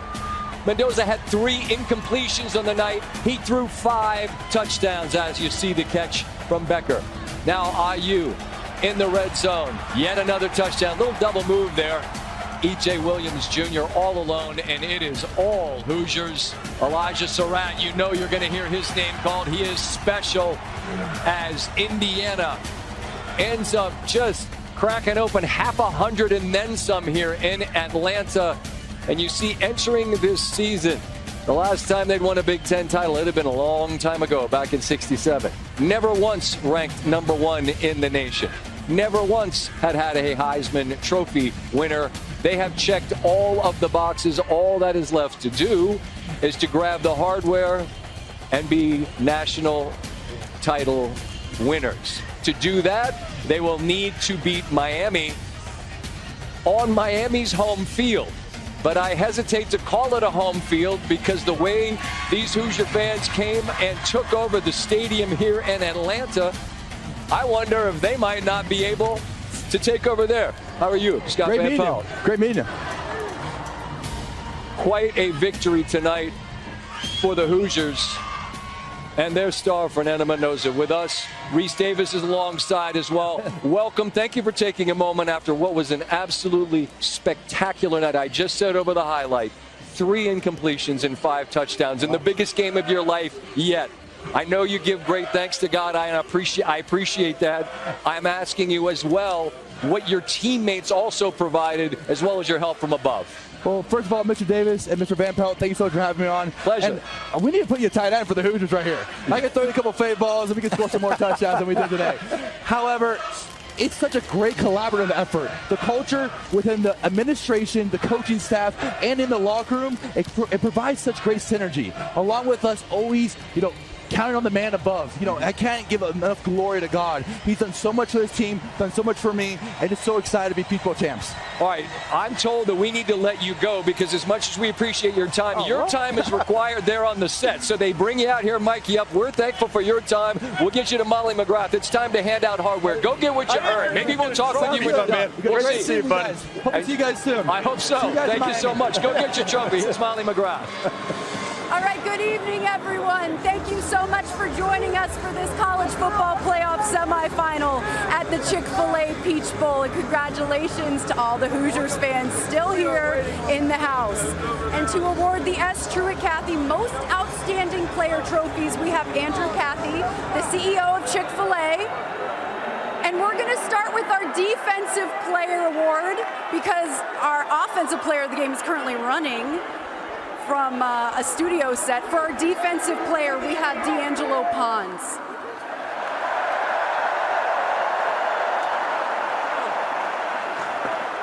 D'Angelo, you started this game with the pick 6 on the very first play. How did that kind of set the tone for the dominance of this win?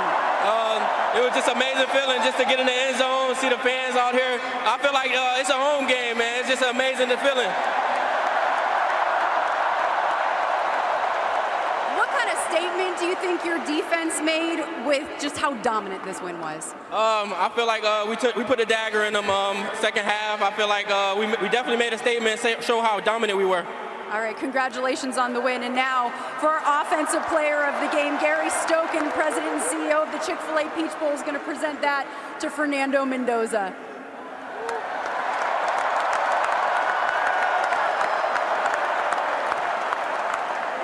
Fernando, standing here up on the stage, looking out, seeing all these Hoosier fans cheering for you and knowing that you are going to be playing in a national championship game next week. What is going through you right now? Shout out Hoosier Nation for being here. This is a huge home field advantage. That's why we had such a great victory today, because of you, Hoosier Nation. Thank you guys so much.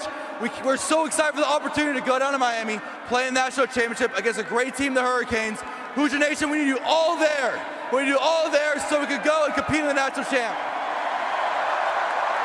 I'm sure you'll have a lot of fans there supporting you as you play in your hometown against your hometown team. You couldn't have written a more full circle moment than that. What will all of that be like for you? Yeah, we have a ton of guys on the team from Miami. D'Angelo's one of them. So many great players. We're going back to the 305. It's going to be a great opportunity to play a national championship. This is what every little kid dreams of. We're going to go to the national championship and compete our butt off. Why do you think this team has a chance to win that trophy? Just because of the synergy we have.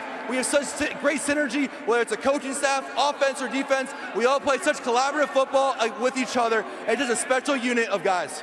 All right, congratulations. We'll see you in Miami. And finally, to present the Chick-fil-A Peach Bowl's George P. Crumbly Championship Trophy, here is their chairman, Percy Vaughn. On behalf of the Chick-fil-A Peach Bowl, congratulations to both teams for a great effort tonight, as well as throughout the season. I am pleased to present the Chick-fil-A Peach Bowl Trophy to Coach Zanetti and the Indiana Hoosiers. Coach.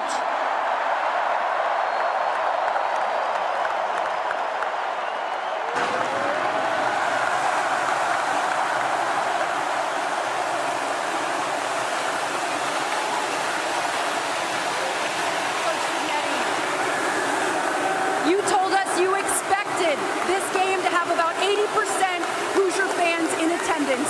What has all of this support meant to your team? Well, there's nothing like having a home semifinal game.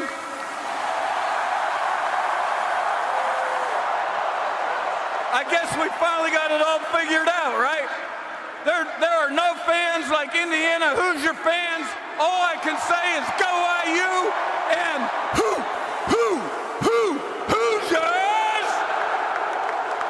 Congratulations, Coach, and congratulations to the champions of the Chick-fil-A Peach Bowl.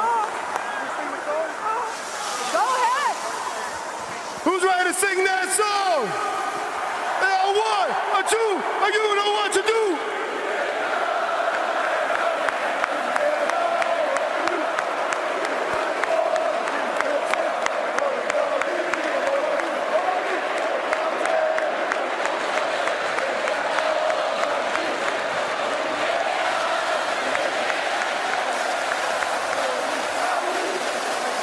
Congratulations to the Indiana Hoosiers. We will see you in Miami for the national championship game. Thank you so much for watching a special presentation of ESPN. Indiana advances and will face off against Miami in the College Football Playoff National Championship presented by AT&T. That's Monday night, January the 19th on ESPN.